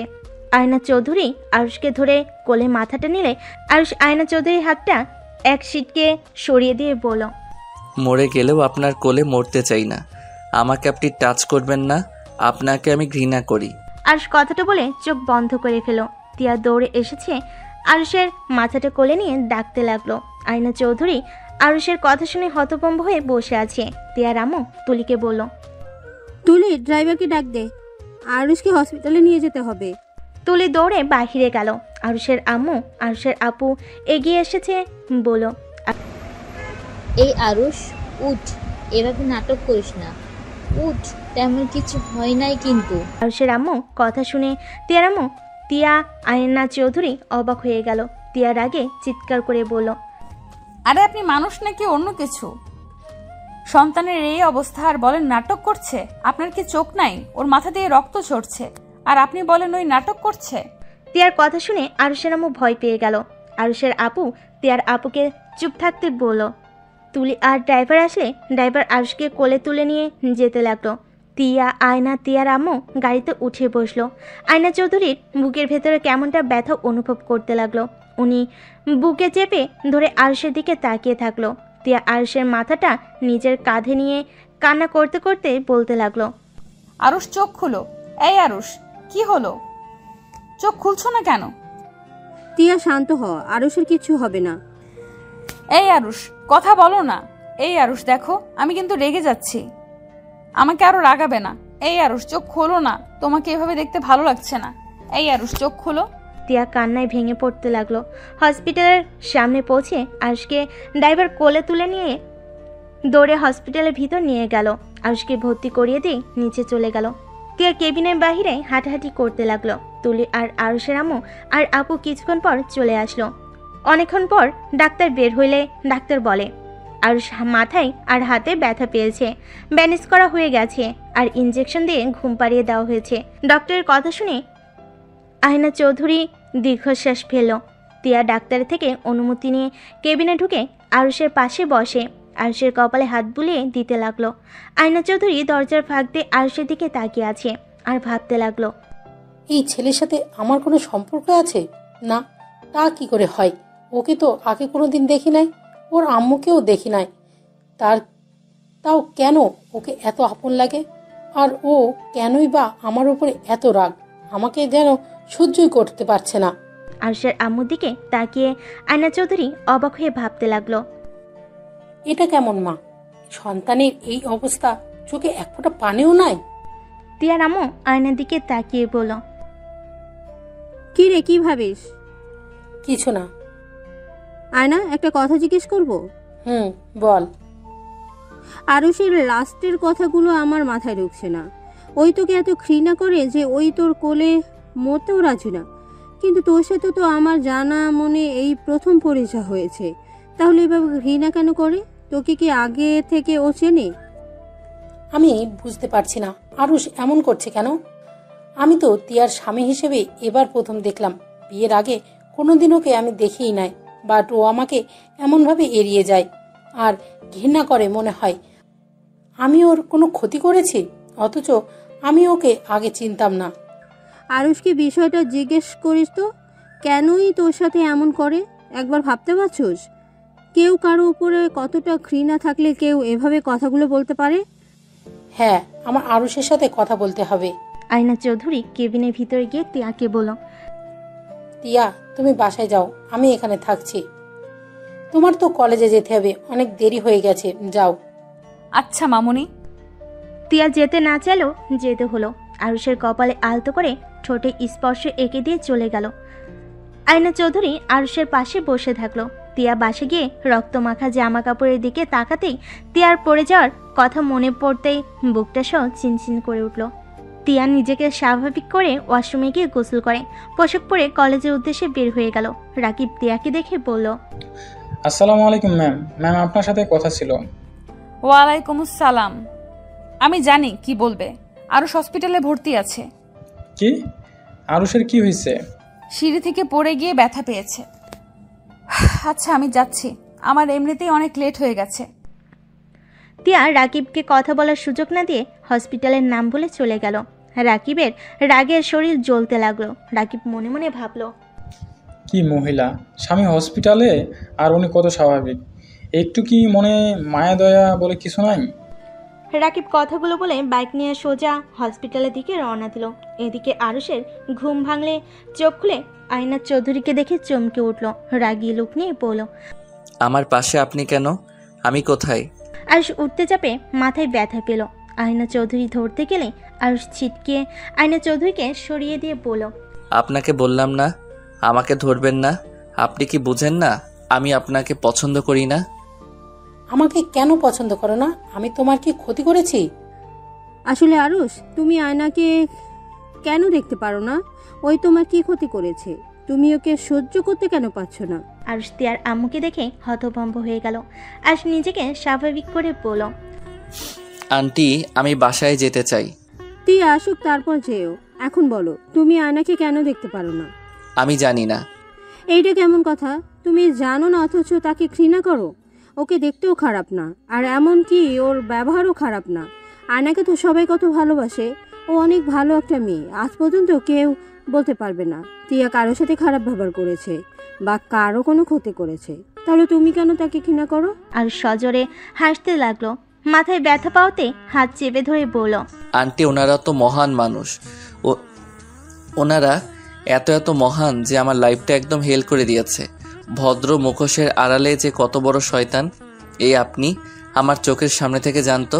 আরুষের আম্মু কেবিনে ঢুকে বলল, আরুষ, এই ধরনের ব্যবহার করছিস?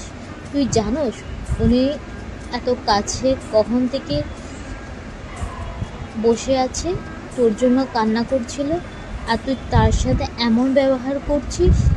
তোর আব্বুকে কল দিয়ে সব বলে দেব। তুই যে এত বেয়াদব হচ্ছিস, তোর আব্বুর জানা দরকার। তো আম্মু, ওনাকে কে বলছে আমার জন্য চোখের পানি ফেলতে? ওর চোখের পানি আমার কাছে বিষ লাগে। যত সব আজাইরা। আয়না চৌধুরী কিছু বলতে যাবে, রাকিব দৌড়ে এসেছে, হাঁটুর উপরে 2 হাত রেখে জোরে জোরে নিঃশ্বাস নিতে নিতে বলল, আরুষ, তুই ঠিক আছস? এই অবস্থা কি করে হলো? আমি ঠিক আছি। এই মহিলার মুখ দেখলে আর কত ঠিক থাকবো বল? কোন মহিলা? রাকিব আয়না চৌধুরীর দিকে তাকিয়ে বলল, আরুষ, এইটা কেমন ব্যবহার? মাথা ঠান্ডা কর। এই, তুমি মাস্টার সাহেবের ভাগনা না? জি আন্টি।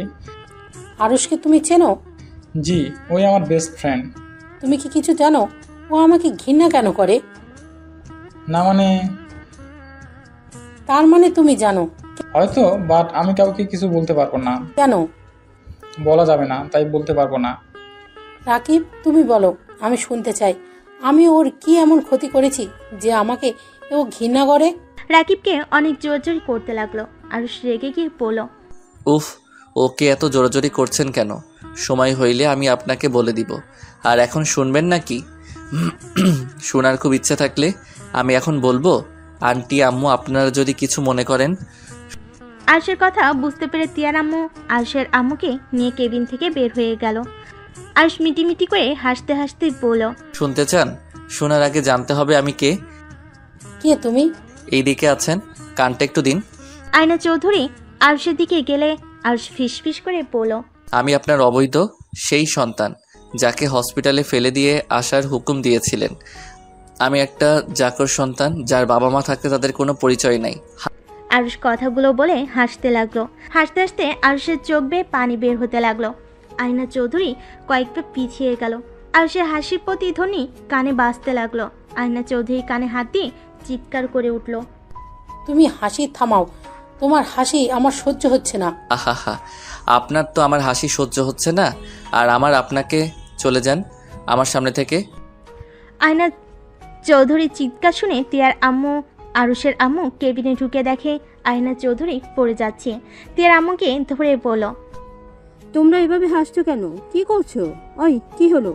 সত্যি করে বলো, ওর সাথে তোমরা কি করছো? আন্টি, আমরা কিছুই করি নাই। আরও শুধু জানিয়েছে কেন ঘৃণা করে। এতে উনি সহ্য করতে না পেরে অজ্ঞান হয়ে গেছে। ধরছো না কেন? ধরো ওকে। রাকিব, ভর্তি করে আয়। রাকিব আয়না চৌধুরীকে নিয়ে যেতে লাগলো। আরুষের চোখের পানি মুছে ফেল। আরুষ বেডের উপরে শুয়ে আছে, চোখ বেয়ে পানি গড়িয়ে পড়ছে। রাকিব আরুষের পাশে বসে পড়ল। আন্টি, মাথায় অতিরিক্ত চাপ পড়ছে, এভাবে না বললেও পারতে। যার যার ব্যথা সেই বুঝে। নিজের গর্ভধারিণী মাকে সামনে দেখেও বলতে পারি না মা বলে। মায়ের ভালোবাসাটাও পাই নাই। চিন্তাবো না আমার আসল বাবা মাকে। আর উনি এমন মা যে সন্তানকে ফেলে দিয়ে আসতে হুকুম করতে পারে। সেই ধরনের বাবা মা আমার চাই না। আমি এই ধরনের মানুষদের ঘৃণা করি যারা সন্তান জন্ম দিয়ে তাদের অস্বীকার করে। আরুষের কথা শেষ হতেই তিয়া চলে আসে। রাকিবের মুখ থেকে তিয়ার নামে কথা শুনে তিয়া ভিতরে না ঢুকে দাঁড়িয়ে পড়ল। আর এদিকে রাকিব বলতে লাগলো, আমি বুঝতে পারছি। আচ্ছা, তুই রেস্ট নে। আর তোর বউ একটা জিনিস, তোর এই অবস্থা আর উনি কলেজে পড়ে আছে। এই মহিলা কেমন ধরনের মানুষ আল্লাহ জানে। তোকে স্বামী হিসেবে মানা বা না মানা, তারপর তো মানুষের প্রতি মানুষের একটু টান থাকবে। রাকিবের কথা শুনে তিয়া রেগে ভিতরে ঢুকে কিছু বলবে, তার আগেই আরুষ হেসে বলল, হা, তুই আবার আমার বউয়ের পিছনে লাগলি কেন? উনি শিক্ষিকা কলেজের, ওনাকে তো কলেজে যেতে হবে। পাগল, ওকে আমরা যেমন ভাবি ওই আসলে তেমন না। কাউকে না বুঝে তাকে নিয়ে কিছু বলা উচিত না। আরুষের কথা শুনে তিয়ার মনটা নরম হয়ে গেল। রাকিব আরুষের দিকে ভুরু কুচকে তাকিয়ে বলল, আরে ম্যাম, কি তোকে কিছু খাইছে নাকি? আর এত গুণ গাচ্ছিস। রাকিবের কথা শুনে আরুষ সজোরে হেসে দিয়ে বলল, দূর শালা। আচ্ছা ভাইয়া, আমাকে আর হাসাস না, মাথার যন্ত্রণা শুরু হয়ে যায়। আচ্ছা, তুই রেস্ট নে। এই, তুই কিছু খাইছস? খাবার কিনে নিয়ে আসবো? আরুষ কিছু বলার আগেই তিয়া ভিতরে ঢুকে বলল, তার দরকার নাই, আমি খাবার নিয়ে এসেছি। তিয়ার কথা শুনে রাকিব ভয়ে উঠে বসলো। ভুরু কুচকে বলল, ম্যাম, আপনি কখন এসেছেন? কেন, আমার নামে কিছু বলেছিলে নাকি দুজন মিলে? আরে না না ম্যাম, কি বলেন? আপনার নামে কিছু বলতে পারি? তা ম্যাম, আপনি এই সময়? তিয়া খাবার বক্স খুলে টেবিলের উপরে রাখতে লাগলো আর রাকিবকে বলল, ছুটি নিয়েছি। ও আচ্ছা ম্যাম, দিন আমার কাছে। আমি খাওয়াই দেই আরুষকে, ওর হাতে তো ব্যথা পেয়েছে। দরকার নাই, তুমি বসে থাকো। ম্যাম, ওই কি হাত দিয়ে খাবেন নাকি? দেখেন ম্যাম, সব জায়গায় জোর দেখাবেন না। তিয়া রাগী লোক নিয়ে তাকাতেই রাকিব চুপ হয়ে গেল। তিয়া একটা প্লেটে খাবার বেড়ে আরুষের পাশে বসে ভাত চটকাতে লাগলো। আরুষ রাকিব হা হয়ে তাকিয়ে আছে। তিয়া রাকিবের দিকে তাকিয়ে বলল, এইভাবে তাকিয়ে আছো কেন? আর এই রাকিব, তুমি সবসময় আমার সতীনের মতো ব্যবহার করো কেন? তিয়ার কথা শুনে আরুষ মিটিমিটি হাসলো, আর রাকিব ভেবাচাকা খেয়ে বলল, কি বলেন? আমি আপনার সতীনের মতো ব্যবহার করলাম কখন? আর আমি তো ছেলে, আমি সতীন কেমন হই? যখন তোমাদের একসাথে দেখি তখনই একে অপরের কেয়ার নাও, আবার আরুষকে খাইয়ে দাও। দুজন একে অপরকে ছাড়া চলতে পারো না নাকি? তিয়ার কথার ভিতরে জেলাসি ভাব দেখে রাকিব দুষ্টামি করে বলল, কি করব, বন্ধুকে বিয়ে করলাম, বন্ধুর বউ পাত্তাই দেয় না, তাই বন্ধুর বউয়ের অভিনয় করে বন্ধুকে সান্ত্বনা দেই। রাকিবের কথা শুনে আরো হাসি থামাতে পারল না। তিয়া রেগে রাকিবের দিকে যাবে, রাকিব দৌড়ে দরজার কাছে গিয়ে পড়ল, স্বামীর যত্ন নিয়েন, না হইলে অন্য বেডির লোকে বিয়ে দিয়ে দিব। রাকিবের বাচ্চার দিকে আয়। ইয়া মানে ম্যাম, আমি বিয়ে করি নাই, আমার এখনো বাচ্চা হয় নাই। দুই বন্ধুই একটা ফাজিল, মেরে হাড্ডি ভেঙে ফেলবো। ইস, কথার ভিতর কত মধু মেখে আছে। মানে? রাকিব কিছু বলার আগে আরুষ রাগী লোক নিয়ে বলল, ওই শালা, আমার বউয়ের উপরে লাইন মারিস না, ভুলে যাসনি উনিকে ক্লাসে পাইলে না, যা নিজের গার্লফ্রেন্ড সাথে লাইন মারগা। রাকিব মাথা চুলকাতে চুলকাতে আরুষের দিকে আর তিয়ার দিকে তাকিয়ে মিষ্টি করে হেসে দিয়ে বলল, উনি কলেজে ম্যাম হইলে কলেজের বাইরে আমার ভাবি লাগে, সেইখানে আমি ওনার সাথে লাইন মারতে পারি। শালা তুই চুপ করে বসে থাক। রাকিবের কথা শুনে তিয়া রেগে যেন খাবার এখনই ঢিল মেরে ফেলে দিবে। রাকিব পরিস্থিতি বুঝে দৌড়ে পালালো। তিয়া আরুষের দিকে তাকিয়ে বলল, আমি বলেছিলাম না সব বন্ধুরা খারাপ? গার্লফ্রেন্ড থাকতে আবার বন্ধুর বউয়ের সাথে লাইন মারতে আসে। তিয়ার কথা শুনে আরুষ হেসে ফেল। আরুষ তিয়ার দিকে তাকিয়ে বলল, আরে বউ, রেগে যাচ্ছ কেন? ওই তোমার সাথে মজা করছে, ওই ওর গার্লফ্রেন্ডকে অনেক ভালোবাসে, ওই আমার মতো পবিত্র নিজের জিনিস ছাড়া অন্য কারোর দিকে নজর দেয় না। কত যে পবিত্র চোখ, মেয়ে ফ্রেন্ডদের সাথে ঘষাঘষি করে আবার এসেছে। তিয়ার কথা শুনে আরুষ দাঁতে দাঁত চেপে হেসে দিল। তিয়ার রাগী বলল, হা করেন। তুমি খাইছো? হা করতে বলছি, করো। আচ্ছা শুনো, আমার এখন ক্ষুধা নাই, তুমি আয়না আন্টি, তোমার আম্মু, আমার আম্মুকে নিয়ে বাসায় গিয়ে খেয়ে নাও। ওদের তো হসপিটালে কোথাও দেখলাম না। কোনো এক কেবিনের ভিতরে আছে। কেবিন কি করে? আয়না আন্টি জ্ঞান হারিয়ে ফেলছে। ও আচ্ছা, তুমি খেয়ে নাও। খাবো না, বাসায় যাব। আচ্ছা আগে খেয়ে নাও, তারপর ডাক্তারের সাথে কথা বলে নিয়ে যাব। ক্ষুধা লাগছে না ওনাদের নিয়ে, তুমি খেয়ে নাও, যাও। আচ্ছা বুঝছি, তুমি শুয়ে থাকো, আমি ডাক্তারের সাথে কথা বলে আসছি। তিয়া কেবিন থেকে বের হয়ে ডাক্তারের সাথে দেখা করতে গেল। ওনার সাথে কথা বলে আয়না চৌধুরীকে খুঁজতে লাগলো। কোথাও খুঁজে না পেয়ে আরুষের কেবিনের সামনে এসেছে।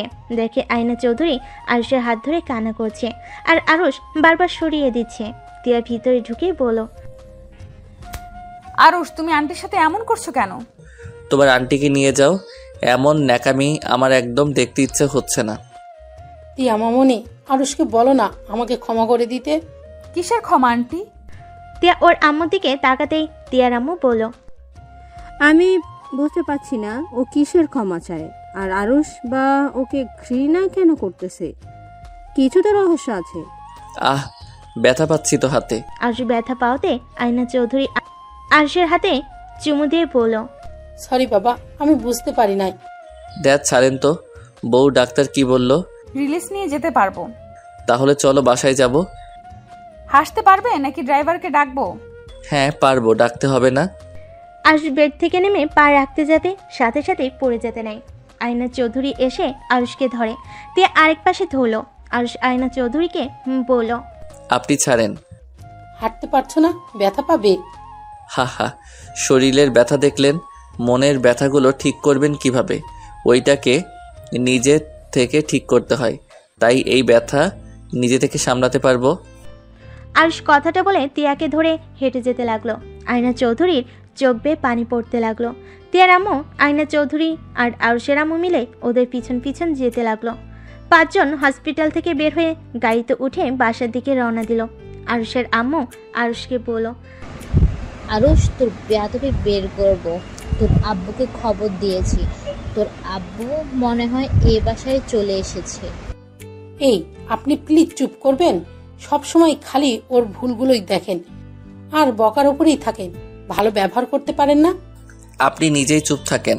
আমার আম্মু আমার সাথে যা ইচ্ছে করবে, এতে আপনার কি? নিজের চিন্তা করেন। আর আম্মু, তুমি আব্বুকে এই অবস্থায় ওই বাসায় আসতে বলে কেন? আমি বেয়াদবি করছি, পরে শাস্তি মাথা পেতে নিয়ে নিব। শুধু শুধু আব্বুকে ওই বাসায় আসতে বলছো? মজিদ ভাই কি সত্যি বাসায় এসেছে? ওনার সাথে আমার কথা বলতে হবে। ওমা, আপনি আমার জামাইয়ের নাম জানলেন কেমনে? বিয়ে দিন হয়তো শুনেছিল। ও আয়না চৌধুরী কাউকে ফোন দিল, কল দিয়ে পড়ল। আয়ান, তুমি কত দূর? তোমাকে না বললাম তাড়াতাড়ি তিয়াদের বাসায় আসতে? প্রায় এসে গেছি, বাট এত জরুরি আসতে বলছো কেন?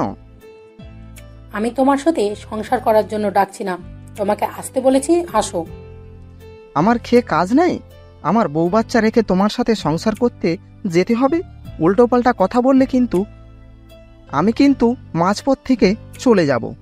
আচ্ছা সরি, তাড়াতাড়ি আসো প্লিজ। আয়না চৌধুরীর কথা শেষ হলে কল কেটে দিল। তিয়ার আম্মু অবাক হয়ে পড়ল। আয়ান ভাইয়ের সাথে তোর কথা হয় এখনো? মাঝে মাঝে। ভাই জানে? ও সব জানে আর আমাকে সন্দেহ করে না। আরুষ কিছু বলার আগেই ড্রাইভার গাড়ির বাসার ভিতরে নিয়ে থামিয়ে দিল। তিয়া আরুষকে ধরে ভিতরে নিয়ে যেতে লাগলো। আরুষ বাসার ভিতরে ঢুকতেই আরুষের আব্বু চমকে গেল। আরুষ বাপ, আমার তো কি হয়েছে? তোর এই অবস্থা কেন? আব্বু ঠান্ডা হও, আমার কিছুই হয় নাই। আব্বু, এটা তোমার বৌমা তিয়া, এটা আমার আব্বু। আসসালামু আলাইকুম আঙ্কেল। তুমি আমার ছেলে এই অবস্থা করেছো? তুমি নিজেকে কি ভাবো? হ্যাঁ, বাবার টাকা পয়সা আছে বলে যা ইচ্ছে করবে? নিজেকে কি ভাবছো তুমি? আরুষের আব্বুর কথা শুনে সবে ভেবাচেকে খেয়ে গেল। আরুষের আম্মু কিছু বলতে যাবে, সাথে সাথেই আরুষের আম্মুর গালে থাপ্পড় মেরে বলল, তুই চুপ থাক, তুই আর একটা কথাও বলিস না। তোর টাকার লোভের জন্য আজ আরুষ। আব্বু আব্বু ওয়েট, আম্মুর উপরে রেগে যাচ্ছ কেন? তুমি বাহিরের মানুষজনের সামনে আমার আম্মুর গায়ে হাত দিতে পারো না। আব্বু, তুমি আমার সাথে চলো, আমি তোমাকে বুঝিয়ে বলছি। আর তিয়ার জন্য আমার কিছুই হয় নাই। আমি সিঁড়ি থেকে পড়ে গেছিলাম পা স্লিপ খেয়ে। বিশ্বাস না হইলে ওই মহিলাকে জিজ্ঞেস করেন। আরুষের আব্বু আয়না চৌধুরীর দিকে তাকাতেই চমকে গেল, সাথে সাথে মাথা নিচু করে বলে উঠল, ওয়ালাইকুম আসসালাম মজিদ। আয়না চৌধুরী কিছু বলতে যাবে, তার আগেই আরুষ বলল, আব্বু, আমার সাথে চলো। আর তুমি মাথা নিচু করে আসো কেন? তুমি ওদের গোলাম না যে মাথা নিচু করে থাকবে? তিয়ার কিছু বলার আগেই আয়ান তালুকদার বাসার ভিতরে ঢুকে পড়ল। আয়ান তালুকদার আরুষের আব্বুকে দেখে সালাম করলো মাথা নিচু করে। আয়ান তালুকদার আরুষের আব্বুকে জড়িয়ে ধরলো। আরুষের আব্বুর খোঁজ খবর নিতে লাগলো। আর কিছু বলতে যাবে, তার আগেই আরুষ বলে উঠল, আঙ্কেল, আপনি যা বলতে চাচ্ছেন, আমার মনে হয় আমাদের চারজনের একসাথে কথা বলে সব মিটিয়ে নেওয়া ভালো। আরুষের কথা বুঝতে পারলো না, আরুষের দিকে তাকালো। আরুষ ওদের একটা রুমে যাওয়ার দিকে ইশারা করলো। আয়না চৌধুরী আরুষকে ধরে পড়ল, আয়ান, আয়ুষকে ধরো, ও একা হাঁটতে পারবে না, ওর হাতে পায়ে ব্যথা পেয়েছে। আয়ন তালুকদার আরুষকে ধরে নিয়ে যেতে লাগলো। সবাই অবাক হয়ে ওদের দিকে তাকিয়ে আছে। ওরা চারজন রুমের ভিতরে গেল। আয়না চৌধুরী আরুষকে খাটের উপরে বসিয়ে দিল। আরুষ বলল, আন্টি, দরজাটা লাগিয়ে দেন। দরজা লাগিয়ে দিয়ে আয়ন তালুকদার আরুষের আব্বুকেই বলল, মজিদ, আমার সন্তান কই?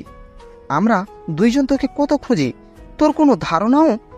প্লিজ ভাই, আমায় বলে দে আমার সন্তান কোথায়। আরুষ হাসতে লাগলো।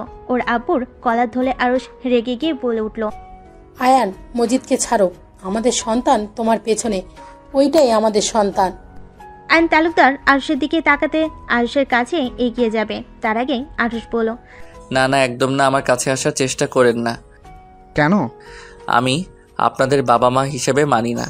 আমার বাবা ওই লোকটা। আপনাদের সংসার আছে, আমি চাই না আপনাদের সংসার ভেঙে যাক আমার জন্য। আমার আপনাদের দেখার অনেক ইচ্ছে ছিল। আপনাদের মতো মহান জনকে দেখে আমি অনেক আনন্দিত। এখন আপনারা আসতে পারেন।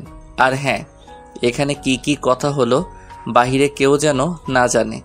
আপনাদের সাথে আমার কি সম্পর্ক আমি চাই না কেউ জানুক। আমি মজিদ রহমানের ছেলে। আর এই পরিচয়ে বাঁচতে চাই।